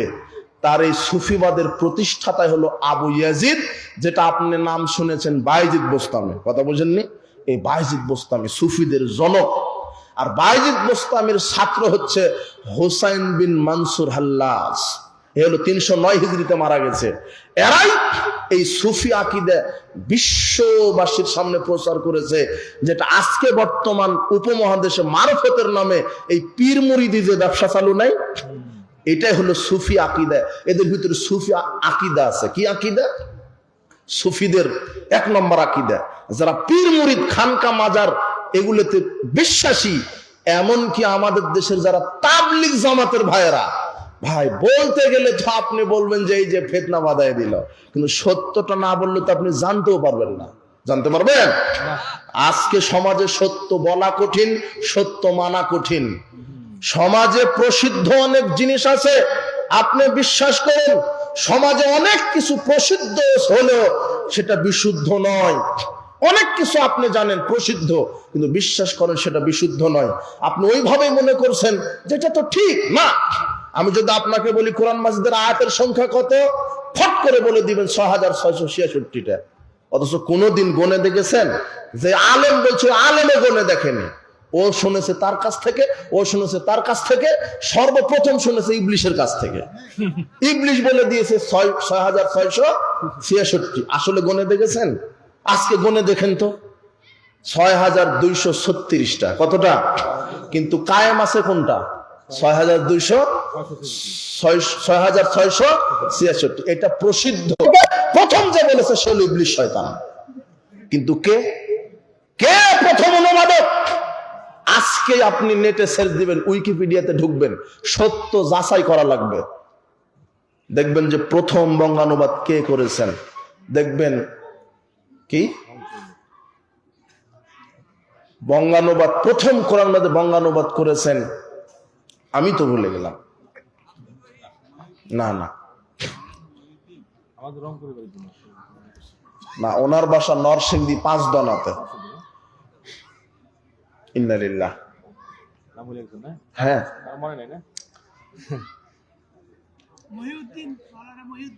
না, মাওলানা নাইমুদ্দিন সাহেব। নাইমুদ্দিন আর একটা আছে, নাইমুদ্দিন সাহেব পূর্ণাঙ্গ কোরআন বাংলাতে অনুবাদ করেছেন। মাওলানা নাইমুদ্দিন সাহেব পূর্ণাঙ্গ কোরআন বাংলাতে অনুবাদ করেছেন 1836 সালে। কত সালে? 1836। আর গিরিশচন্দ্র সেন জন্মগ্রহণ করেছেন 1808 সালে, 1801 সালে। গিরিশচন্দ্র সেনের বয়স যখন 1 বছর, তখন মাওলানা নাইমুদ্দিন সাহেব পূর্ণাঙ্গ কোরআন কি করেছেন? অনুবাদ করেছেন। আপনি সার্চ দেন। কিন্তু আংশিক প্রথমে একজন অনুবাদ করেছিলেন, নামটাই ভুলে গেলাম। যাক, আমি সেদিন শুধু বললাম, কিন্তু সঠিকটা আপনাকে জানতে হবে। তো আপনি অনেক কিছু প্রসিদ্ধ আছে, কিন্তু সেটা কি না? প্রসিদ্ধ হলো কি না? বিশুদ্ধ না। আপনাকে সঠিকটা জানতে হবে। হ্যাঁ, মনে পড়ছে, আলহামদুলিল্লাহ। আমির উদ্দিন বসুনিয়া। কে? আমির উদ্দিন বসুনিয়া, নরসিংদী 5 দনার লোক। এই লোক সর্বপ্রথম কোরআন মাজিদের আংশিক অনুবাদ করেছেন আমির উদ্দিন বসুনিয়া। এরপরে পূর্ণাঙ্গ কোরআন অনুবাদ করেছেন মাওলানা নাইমুদ্দিন সাহেব। কিন্তু আপনি জানেন কে অনুবাদ করেছে? গিরিশচন্দ্র সেন। তাহলে এটা আপনার জানা প্রসিদ্ধ, কিন্তু কি না, বিশুদ্ধ না, মিথ্যা জানেন। তো এইভাবে সমাজে অনেক কিছু আমল আকীদা ঢুকে গেছে যেগুলি প্রসিদ্ধ হলেও কি না, বিশুদ্ধ না। আজকে সঠিকটা বললে আমাদেরকে বলে ফিতনাবাজ, কিন্তু আসলে তারাই ফিতনাবাজ। কথা বুঝেছেন?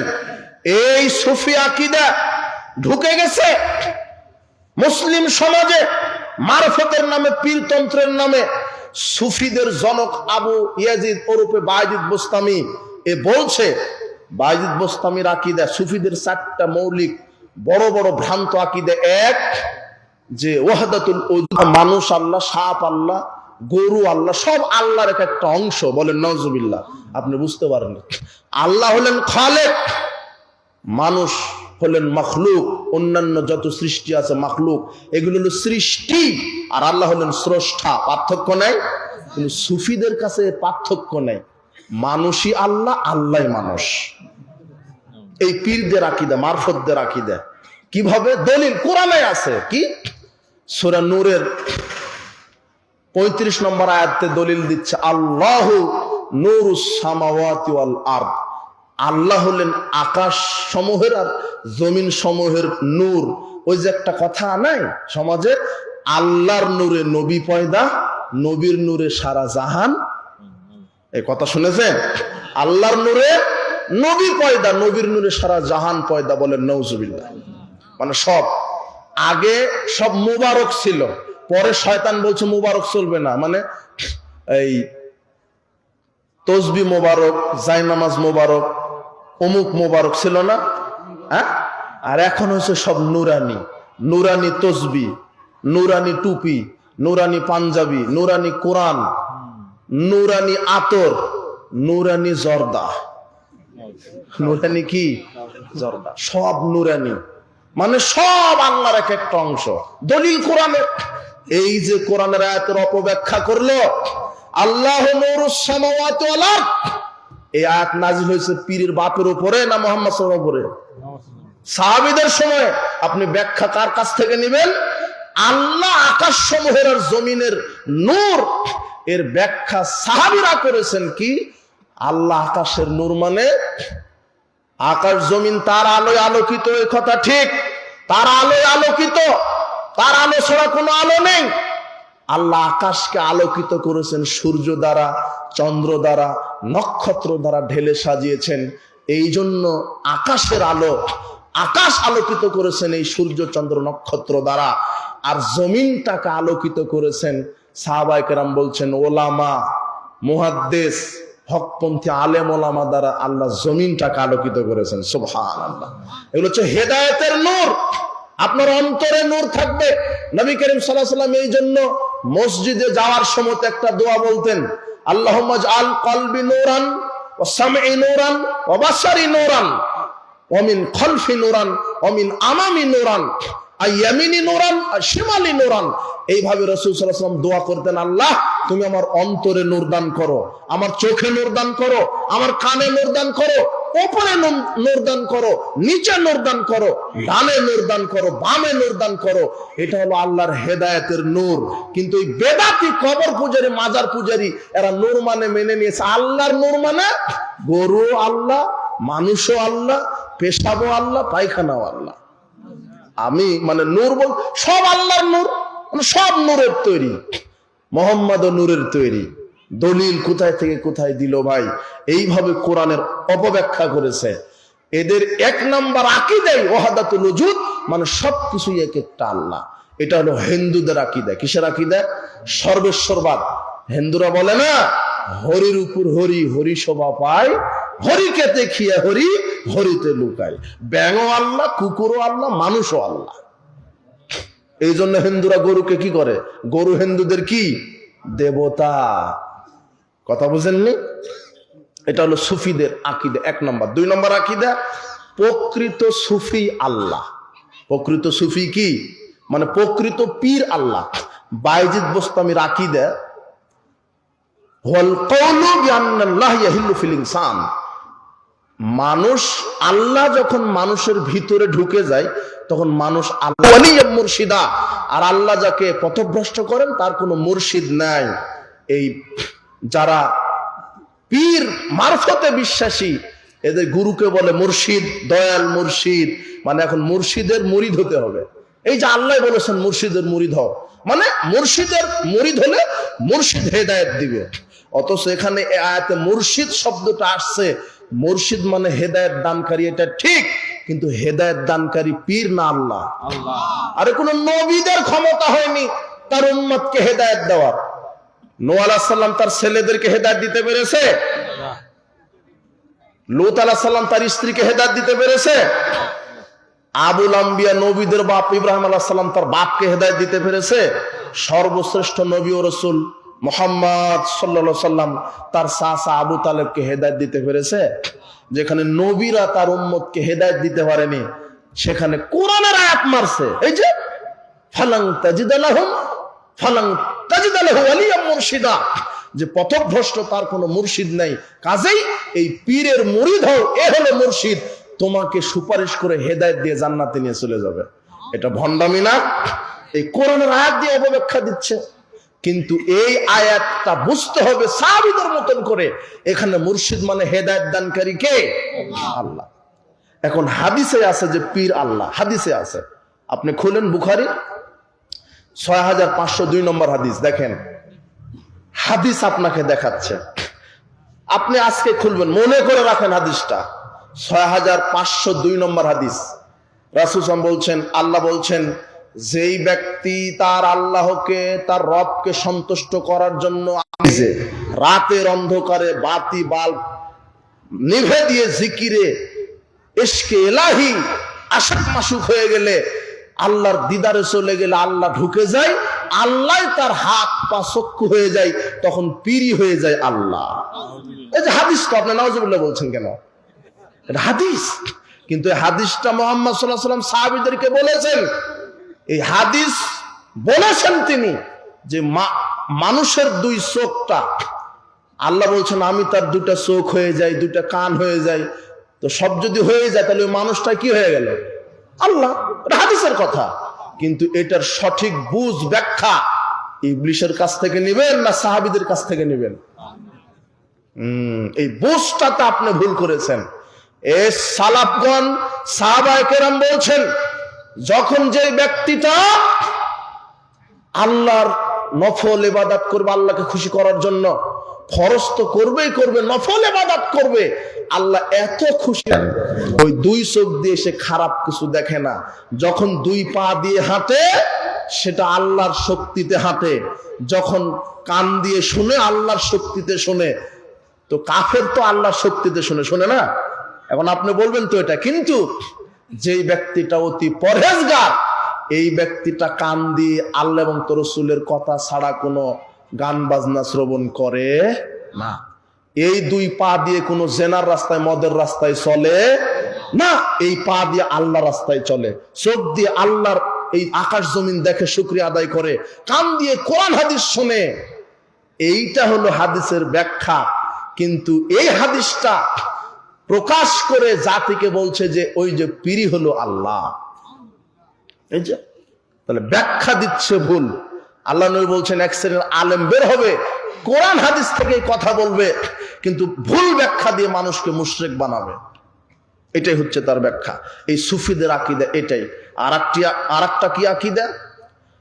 যে প্রকৃত সুফি আল্লাহ। বাইজিদ বোস্তামি নিজে বলছে আর নকশবন্দিয়ার ৬২ পৃষ্ঠায় যে তলাবতুল্লাহ সিত্তিনা সানা, আমি 10 বছর আল্লাহ, 7 বছর আল্লাহকে খুঁজেছি, আমি আল্লাহকে কোথাও পাইনি। ফাইজা আনা হুয়া, আমি দেখছি এখন আমি নিজেই আল্লাহ। বাইজিদ বোস্তামি নিজেকে কি দাবি করেছে? আল্লাহ দাবি করেছে। এই সুফিদের এই আকীদা যে পীর হলো আল্লাহ। এরপরে কি? হোসেন বিন মানসুর হাল্লাজ, এই শয়তান বলছে যে আমার রূহ আর আল্লাহর রূহ, নাহনু রূহানে, আমার রূহ আর আল্লাহর রূহ হাল্লালনা বাদানান, এক দেহে ঢুকে গেছে, মানে আমার ভিতরে ঢুকে গেছে। আনাল হক, আমি হুসাইন বিন মানসুর হাল্লাজ এখন আমি নিজেই আল্লাহ। এটা হলো সুফিদের আকীদা। মানে পীর যে সেটাই আল্লাহ, ওই জন্য ওকেই সেজদা করে, পীর যা বলে সেটাই মানে। এটা হলো সুফিদের আকীদা। এই আকীদা থেকে মানসুর হাল্লাজের আরো দুটি ছাত্র ছিল, ইবনুল আরাবি আর নাবলুসি। ইবনুল আরাবির আকীদা আর নাবলুসির আকীদা, এরা বলছে মানুষ যখন স্ত্রীর কাছে সহবাস করে তখন সে আল্লাহর সাথে সহবাস করে। এটা শুনেছেন? এগুলো শুনেছেন? ওয়াজ তো শুনেছেন, ওয়াজ শুনেননি তো, তাদেরকে ওয়াজ করা লাগবে। একটু আপনি সময় দেন, আমি বলবো, এরপরে বাউলদের আকীদা বলবো। সুফিদের তৈরি হয়ে গেছে 260 হিজরি থেকে। এইভাবে সুফি আকীদা আস্তে আস্তে আস্তে, এই যে বললো না, এই যে নাবলুসি আর ইবনুল আরাবি, এরা বলছে আর সবই তো আল্লাহ, মানে আকাশ জমিন যা সব নূর না, ওদের আকীদা। তাহলে আপনার স্ত্রীও তো আল্লাহ, স্ত্রী কি আল্লাহ। তার মানে কেউ যদি স্ত্রীর সাথে সহবাস করে, কার সাথে সহবাস করলো? আল্লাহর সাথে। বলেন নাউজুবিল্লাহ। এটা হলো সুফিদের আকীদা। আপনি একটু সময় দেন, আমি কয়েক মিনিট আমি বিষয়টা স্পষ্ট করে দিচ্ছি। জানতে হবে, এদেরকে জাতির সামনে উলঙ্গ করে ছেড়ে দিতে হবে ইনশাআল্লাহ। কাদিয়ানীদেরকে সমস্ত মুহাদ্দিস, ফকিহ, আলেম, ওলামা সবাই এক বাক্যে বলেছেন কাফের। কাদিয়ানীদেরকে যেমন সরকারি ভাবে কাফের ঘোষণা করতে হবে, এই বাউল ফাউলদেরকেও সরকারি ভাবে কাফের ঘোষণা করতে হবে বাংলাদেশ থেকে। কথা বুঝেছেন? এদের এত পচা আকীদা, আপনি একটু বোঝার একটু সময় দেন, আমি বলছি, আপনি বুঝতে পারবেন। এই যে স্ত্রীর সাথে সহবাস করে, এদের আকীদা। এরপরে স্ত্রীদের সাথে সহবাস করে, এখান থেকে চলে এসেছে এই সুফি রোগে আক্রান্তই হলো বাউল মতবাদ। বাউল এর আবিষ্কার হয়েছে 15 শতকের দিকে। এর আবিষ্কারক বাউল মতবাদ। বাউল ইতিহাস পড়বেন আপনারা, আপনি পাবেন, ইতিহাস খুঁজলেই পাবেন সব হিন্দু। এই চৈতন্যদেব হচ্ছে বাউলদের আদি গুরু। এই চৈতন্যদেব 1484 হিজরিতে জন্মগ্রহণ করেছেন, আর 1523 খ্রিস্টাব্দে, 1484 খ্রিস্টাব্দে জন্ম, 1523 খ্রিস্টাব্দে মৃত্যুবরণ করেছেন। এর মধ্যেই এই চৈতন্যদেব এই বাউল মতবাদ প্রতিষ্ঠা করেছেন। কিভাবে জানেন? হিন্দুদের মধ্যে বর্ণ বৈষম্য আছে, উঁচু নিচু ভেদাভেদ আছে। কাদের মধ্যে? হিন্দুদের মধ্যে। এইটা দেখে অনেক হিন্দুরা চিন্তা করলো যে না, যেই ধর্মে এত ভেদাভেদ আছে, ওরা ইসলামের সাম্য সম্প্রীতি ঐক্য দেখে পাইকারি দর ইসলাম কবুল করতে লাগলো। তখন এই চৈতন্যদেব চিন্তা করলো, সর্বনাশ, এইভাবে যদি সব হিন্দু মুসলমান হয় তাহলে হিন্দুই থাকবে না। তাই চৈতন্যদেব বুদ্ধি করে একটা নতুন একটা ধর্ম আবিষ্কার করলো, বৈষ্ণব ধর্ম। আর সেটাকে পরবর্তীতে রূপ দিল বাউল ধর্ম বলে। বাউল কিন্তু একটা ধর্ম। কি? ওখানে লেখা আছে লা ইলাহা ইল্লাল্লাহ লালন রাসূলুল্লাহ। এটা না পড়লে বুঝবেন কি করে, আর আমরা না বললেই বুঝবেন কি করে।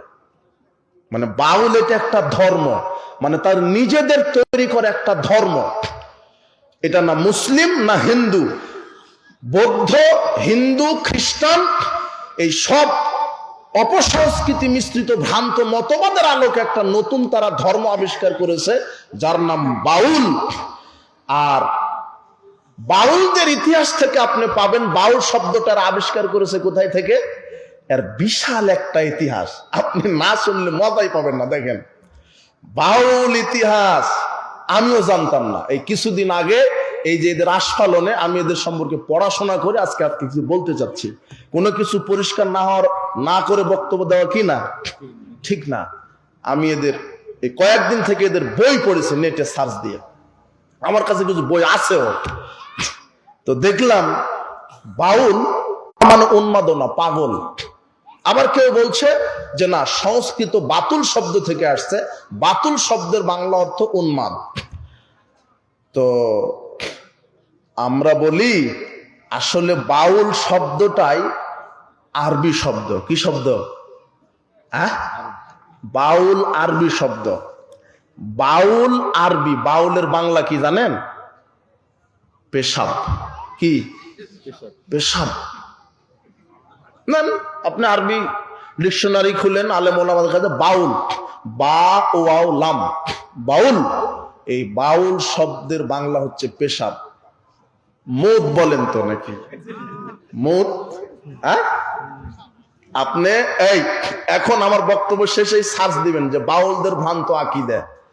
এখন আপনি এরপরে দেখবেন যে বাউলদের প্রধান অনুষ্ঠান এবং খাদ্য, বাউলদের, বাউলটা যে এই নামকরণ করেছেন বাউল মানে যে মুত, বাউলের একটা স্পেশাল খাবার খায় ওদের অনুষ্ঠানে। সেই খাদ্যটা 5টা উপাদান দ্বারা তৈরি করে তারা। কয়টা? 5টা। বাউলদের যে প্রধান খাদ্য, এরা 5টা উপাদান মিলে একটা খাবার তৈরি করে। 1, যবের আটা। 2, মানুষের মল। কি? মানুষের পায়খানা। বুঝেন তো? হ্যাঁ, গু বুঝেন তো? এই তো বুঝেছেন না? আরে মায়ের ভাষা বলবেন। কিসের ভাষা? মায়ের ভাষা। বইয়ের ভাষা বাদ দেন, আঞ্চলিক ভাষা বলেন। তাহলে যবের আটা, পায়খানা, মানুষের পায়খানা। এরপরে মূত্র। নেটে সার্চ দেন, এইভাবেই লেখা আছে মূত্র, মানে মুত বললাম না, ওখানে মূত্র, মুত, পেশাব। 4, কুমারী নারীর রজ। রজ মানে এই যারা কেবলে ঋতুস্রাব দেখা দিয়েছে, মাসিক। বুঝেন কি মাসিক? মাসিকের রক্ত। 5, পুরুষের বীর্য। এই 5টা মিলে তারা তৈরি করে একটা খাবার, যেই খাবারের নাম হচ্ছে প্রেম ভাজা। কি? প্রেম ভাজা। এই তুমি আজকে সার্চ দেবে নেটে প্রেম ভাজা কি, দেখবে যে এইভাবে তথ্য চলে আসছে। আমি সারাদিন আজকে এই পড়াশোনা করেছি আজকে। কথা বুঝেছেন? প্রেম ভাজা তাদের খাদ্য, প্রধান খাদ্য। কয়টা উপাদান আছে? 5টা। এই যে বাউল মানে পেশাব, ওর মধ্যে স্পেশালি হচ্ছে পেশাব। এই খাদ্য তারা খায়। আর তাদের বাউলদের গানে আপনি 2টা শব্দ দেখতে পাবেন, একটা লতা আর একটা সিদ্ধি। অনেক নারীর নাম আছে লতা, আছে না? ওই বাউল থেকে চলে আসছে।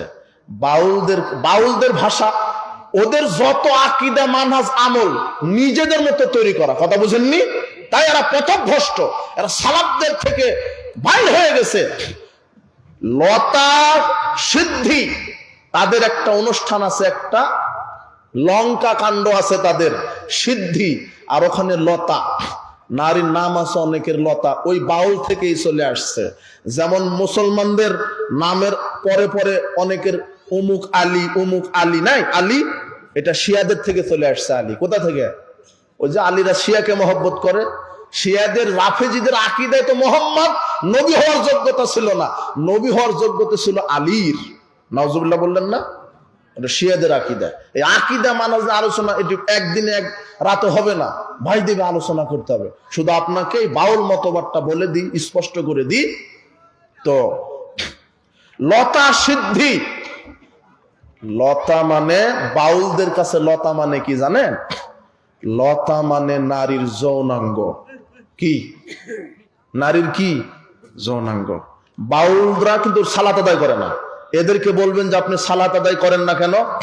এই বাউল ফকিরেরা বলবে ইবলিশ শয়তান সব জায়গাতে সেজদা দিয়েছে, কিন্তু সেজদা করতে পারেনি নারীর যৌনাঙ্গে, তাই বাউলেরা শুধু নারীর যৌনাঙ্গে সেজদা করে। এই বাউলদের প্রথম উৎপত্তি হয়েছিল ভারতের নদিয়া জেলায়। এই চৈতন্যদেব আবিষ্কার করেছে। আর বাংলাদেশে এর প্রচারকই ছিল লালন শাহ। কে? কুষ্টিয়ার সেউড়িয়া গ্রামের লালন শাহ। এখনো লালন মতবাদ আছে। এদের প্রধান অনুষ্ঠানই এরা সিদ্ধি খায়, মানে গাঁজা। গাঁজাকে গাঁজা বলে না, কি বলে এরা? এই কিছুদিন আগে যুবক সংবাদ সম্মেলনে একটা শয়তান বলেনি যে বাউল এই লালন শাহর মাজারে গাঁজা দিতেই হবে, না হলে আমরা 30 জন লোকও পাবো না। এটা বলেছে কিন্তু শয়তান। আর আমরা আগেই বলে দিয়েছি, 10 বছর আগেই, যে বাংলাদেশে যেটা যত বড় পীর খানকা মাজার, সেটা তত বড় এক একটা লুচ্চামি আর গাজার ফ্যাক্টরি এক একটা। গাজা চাষ হয়। এই বাউলরা লতা সিদ্ধি অনুষ্ঠান করে, মানে নারীর যৌনাঙ্গে সেজদা করে। বলেন নাউজুবিল্লাহ। আপনি পড়েন বাউল তত্ত্ব বইটা পড়েন, সব আপনি পেয়ে যাবেন। কুষ্টিয়া সরকারি কলেজের বাংলা বিভাগের প্রাক্তন সভাপতি ছিলেন এই লোকটা, আবু জাফর নাম। এই লোকটা লালন ভক্ত ছিলেন, কিন্তু লালন মতবাদের ভিতরে যখন ঢুকে গেলেন তখন তিনি নিজে একটা বিবৃতি দিয়েছেন। ইসলামিক ফাউন্ডেশন একটা পত্রিকা আছে, 44তম বর্ষের প্রথম সংখ্যার 233 পৃষ্ঠা আপনি পড়বেন।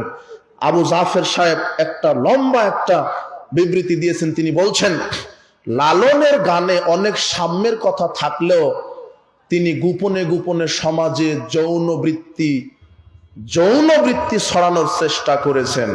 লালনদের গানে ওই লতা সিদ্ধি ভাষা পাবে। লতা সিদ্ধি মানে, লতা মানে নারীর যৌনাঙ্গ, আর সিদ্ধি মানে আপনাকে ওই নারীর যৌনাঙ্গে সেজদা দিলেই জান্নাত ওয়াজিব হয়ে যাবে।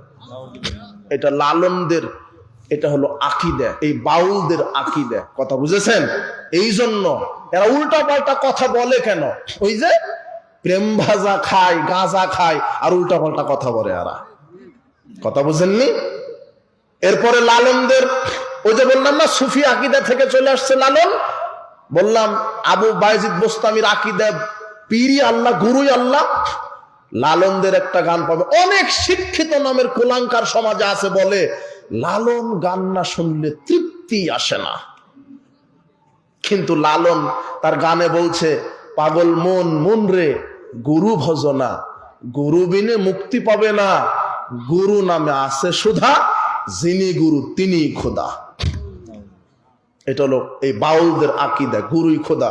ও মুসলমান আছে না কাফের? মুসলমান না কাফের? লালন তার আর একটা গানে বলছে, যে যা ভাবে তাই হয়, রাম রহিম করিম কালা এক আড্ডা জগৎময়। মানে রাম রহিম, রহিম কার নাম? রহিমকে সমাজে সুকৌশলে গোপনে যৌন বৃত্তি ছড়ানো এদের কাজ। কোন মুসলমান বাউলদের সাথে সম্পৃক্ত থাকতে পারে না। এটা অরুচিপূর্ণ, বর্বর, অসভ্য, নর পশুতে পরিণত করার একটা মতবাদ। এই জন্য আমরা বলবো আগামীতে এই বাংলাদেশ সরকারকে বলবো, আশ্চর্য কথা, যেখানে বাউল ফাউলেরা আল্লাহকে নিয়ে, নবীকে নিয়ে কটূক্তি করে, এত ভ্রান্ত আকীদা সমাজে। বর্তমানে যে ধর্ম উপদেষ্টা, যে যতটুকু ভালো করবে ভালো ভালো বলতে হবে, তিনি বিবৃতি দিয়েছেন, যারা আল্লাহকে নিয়ে, নবীকে নিয়ে কটূক্তি করবে তাদের থাকার অধিকার নাই। সুন্দর কথা বলেছেন। কিন্তু আপনি যে এই রাজনীতি করতে নেমেছেন, প্রচলিত এই গণতান্ত্রিক পদ্ধতিতে নেমে আপনি হয়ে গেছেন ইহুদি খ্রিস্টানের একেবারে কালমা পড়া এক একটা ঘর জামাই হয়ে গেছেন। আপনি হক কথাই বলতে পারেন না। আশ্চর্য কথা। আপনি বলেন মিডিয়াতে, আমরা বলবো এই দেশে যারা রাজনীতি করবে, মুসলমানের রক্তের উপরে তাদেরকে রাজনীতি করতে হবে। আলেম ওলামাকে বয়কট করে আগামীতে রাজনীতি করার কোনো সুযোগ নাই। আলেম ওলামাকে রাখতে হবে।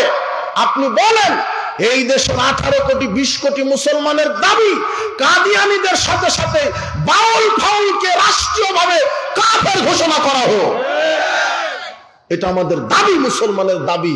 নবীকে নিয়ে কটূক্তি করবে, আল্লাহকে নিয়ে কটূক্তি করবে, আমরা এটা মানতে পারি না। এই জন্য এইভাবেই এই কুফরি আকীদাগুলি সমাজে ঢুকে গেছে।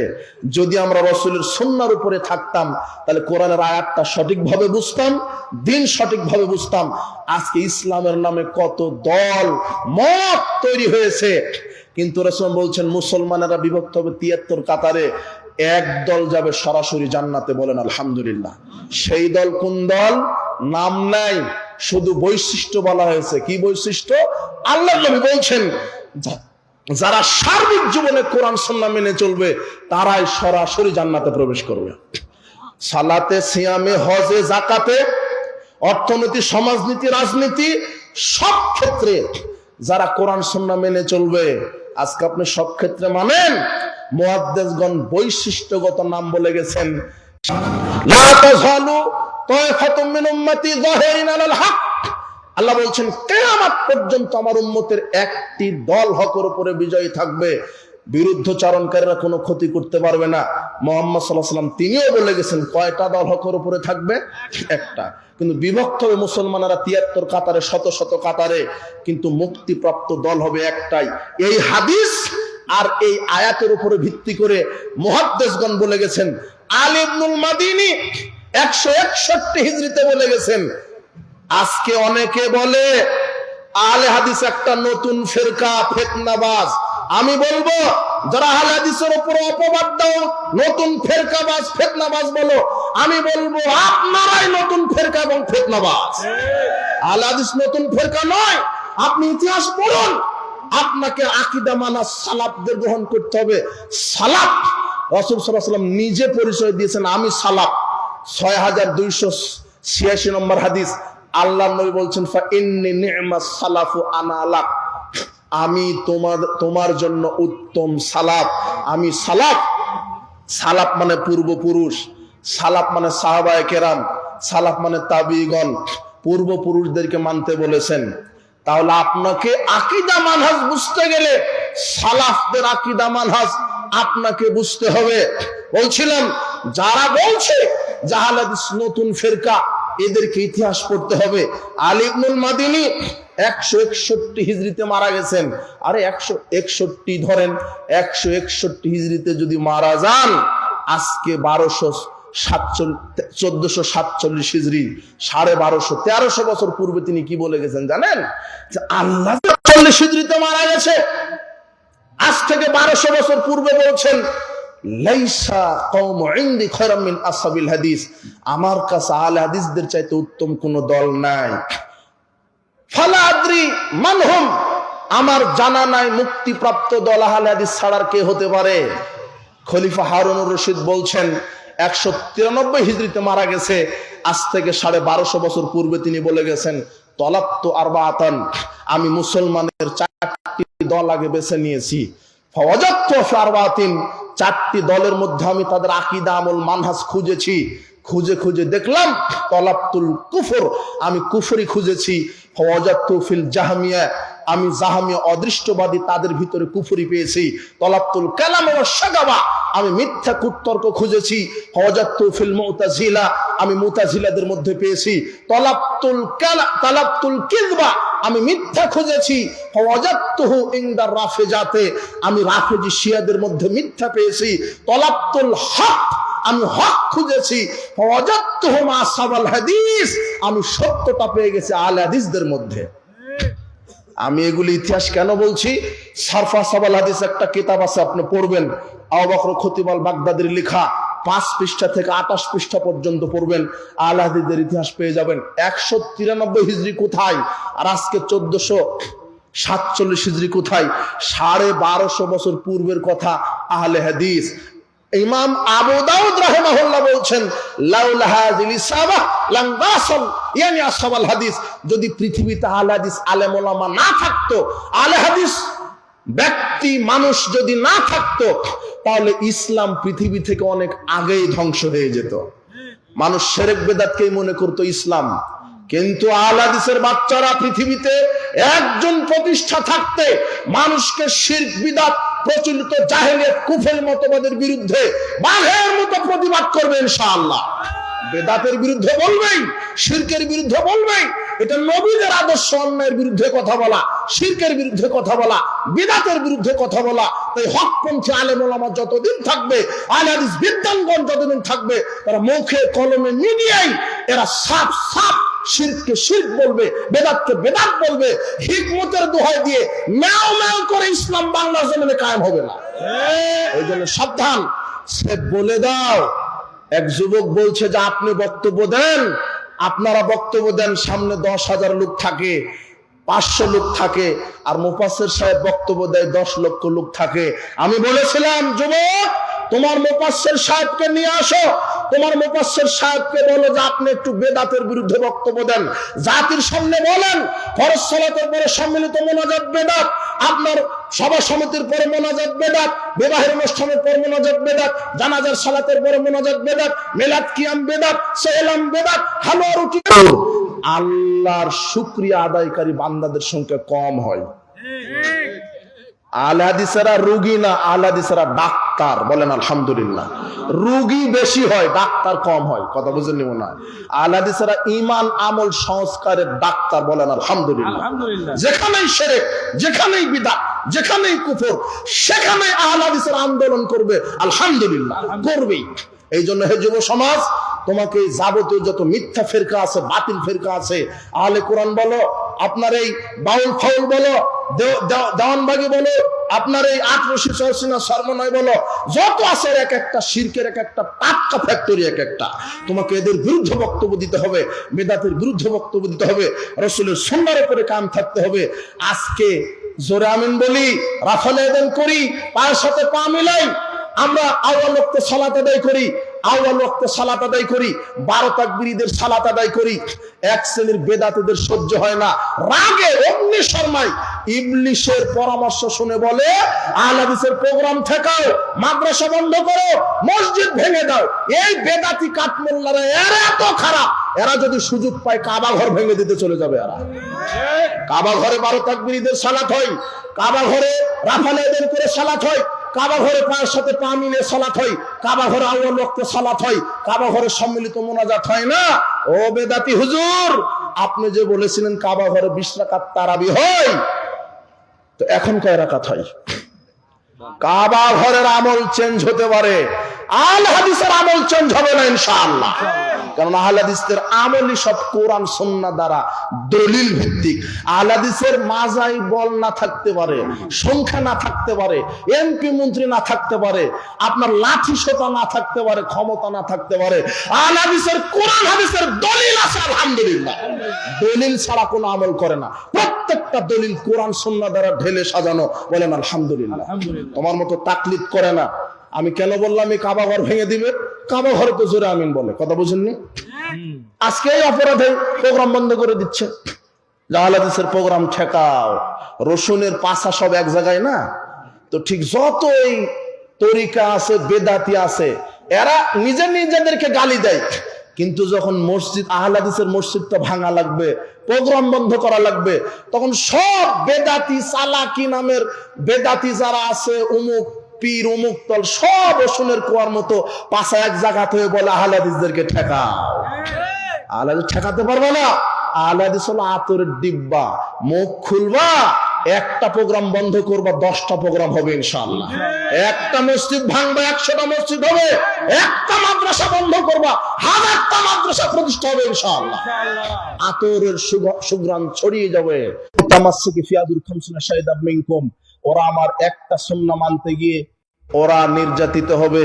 জোরে আমিন বলে মাথা ফাটিয়ে দেয়, রাফাল আযান করে মসজিদ থেকে বের করে দেয়, কোরআন সুন্নাহ দ্বারা আমল করে। পরিবার থেকে এমন যুবক আছে আমাদেরকে বলে, পরিবার থেকে আমাদেরকে বয়কট করে দিয়েছে, আমরা যাব কোথায়? আমরা বলি হিজরত করো। সাহাবারা হিজরত করেছে। যেখানে গেলে কোরআন সুন্নাহ মানা যায় সেখানে থাকো। আর পরিবার আগে নয়, আগে আল্লাহর ভালোবাসা, রসুলের ভালোবাসা। রসুল সাল্লাল্লাহু আলাইহি ওয়াসাল্লাম বলছেন, আমার একটা সুন্নাত মানতে গিয়ে তারা নির্যাতিত হবে। ওই সময়তে যারা একটা সুন্নাত মানবে, লিল মুতামাসসিকি ফি আজরি 50 শাহিদা মিনকুম, আল্লাহ তাদেরকে 50 জন শহীদদের সমান নেকি লিখে দিবেন। এজন্য সুন্নাহ, ইত্তেবায়ে সুন্নাহ। কার সুন্নাহ মানবেন? শয়তানের নয়, কোন মাযহাবের নয়, কোন আলেমের নয়, কোন দলের নয়, একজন মানুষের সুন্নাহ। যুবক বলো তো সেই ব্যক্তির নাম কি? মুহাম্মদ সাল্লাল্লাহু আলাইহি ওয়াসাল্লাম। আমরা 4 ইমামকে শ্রদ্ধা করি। আল্লাহ তাদেরকে জান্নাতুল ফেরদৌসের মেহমান হিসেবে কবুল করুন। 4 ইমামই বলে গেছেন, যখন তোমরা সহিহ হাদিস পাবে জেনে রাখো সেটা আমাদের মাযহাব। সঠিকটা মানতে হবে, দলিল সহ মানতে হবে। উপস্থিত বৈঠকের মুসলিম দিনী ভাই বোন, এজন্য সার্বিক জীবনে আমরা রসুলের ইত্তেবা করব। রসুলের ইত্তেবা করে আমল করলে আমল কবুল হবে। আল্লাহ আমাদের উপর রহম করবেন, পাপ ক্ষমা করবেন। এই জন্য ভ্রান্ত আকীদাগুলি থেকে, ভ্রান্ত ফেরকা থেকে বেঁচে থাকবো। যত এগুলি ফেরকাগুলি আছে, কত ফেরকা, খারেজি, শিয়া, মুরজিয়া, জাবরিয়া, মুতাজিলা, মুআত্তিলা, ইসমাইলা, আপনার মাঝহাবের নামে 4টি মাঝহাব, তরিকার নামে আপনার দেওবন্দি, আটরশি, সরসিনা, চরমনায়, কুতুববাগ, দেওয়ানবাগ, রাজারবাগ, আপনার নকশাবন্দিয়া, মুজাদ্দেদিয়া, চিশতিয়া, এক একটা ফেরকা চলে এসেছে। তারা নাম ভাঙিয়ে ভয়ে খাচ্ছে, এদের আকীদা আমল কোরআন সুন্নাহর সাথে কোনো মিল নাই। একমাত্র আপনাকে সোজা রাস্তা, সিরাতে মুস্তাকিম, সেটা হচ্ছে রাসূলের পথ, আল্লাহর পথ, কোরআন এবং সহিহ সুন্নাহ। আমার ঈমান এবং আমলকে ঢেলে সাজাতে হবে রাসূলের সুন্নাহ অনুযায়ী। আল্লাহ তুমি সেই তৌফিক দান করো।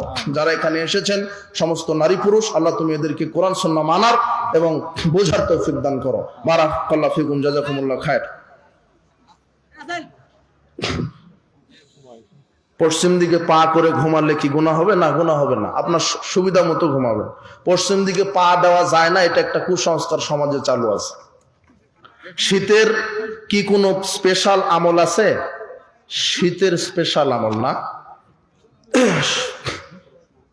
শীতের স্পেশাল আমল রাসূল সাল্লাল্লাহু আলাইহি ওয়াসাল্লাম বলছেন যে তোমরা শীতকালে সিয়াম রাখো, মানে শীতের সিয়াম, শীতকালে সিয়াম রাখো এটা বলেননি, তিনি বলছেন শীতকালে সিয়াম রাখা বিনা যুদ্ধে গনিমত লাভ করা। বলেন সুবহানাল্লাহ।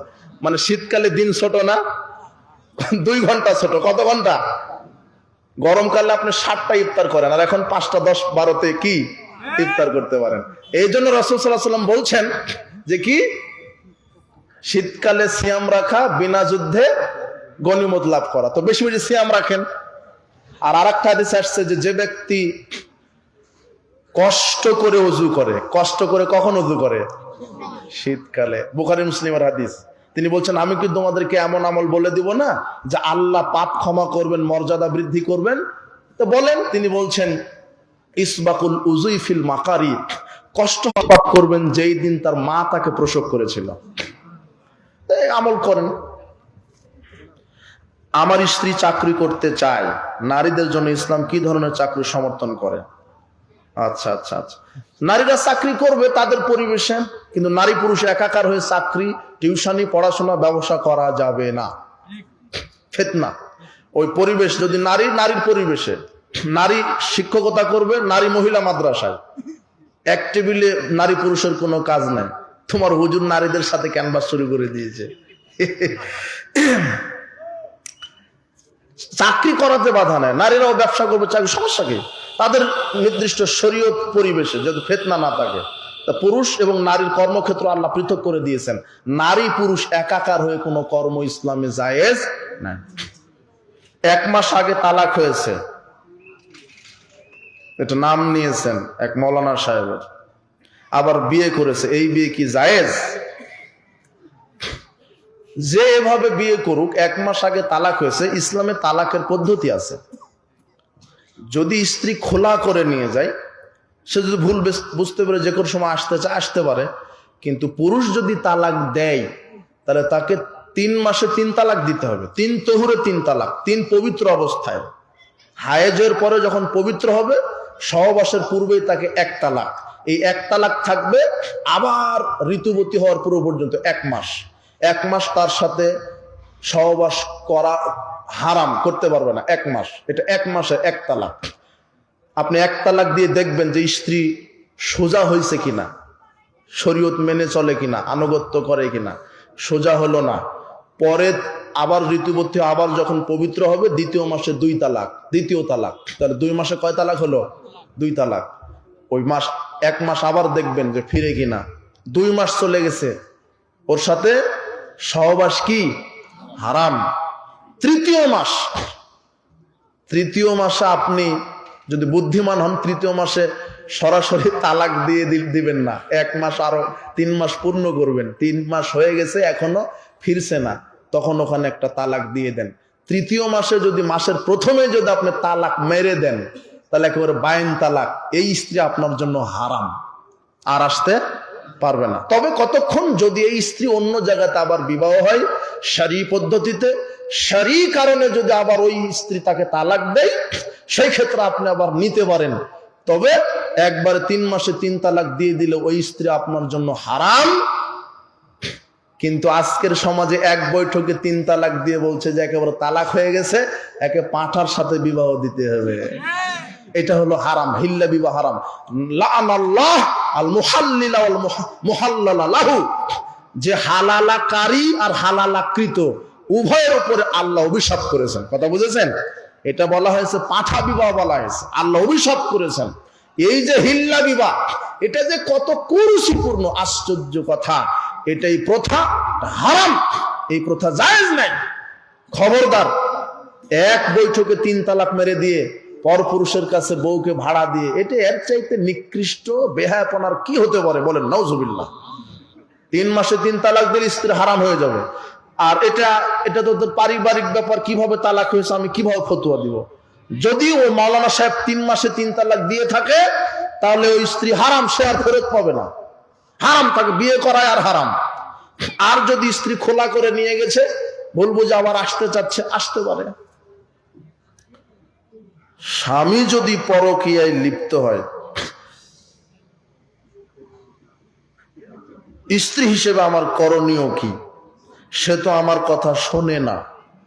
আচ্ছা আচ্ছা আচ্ছা,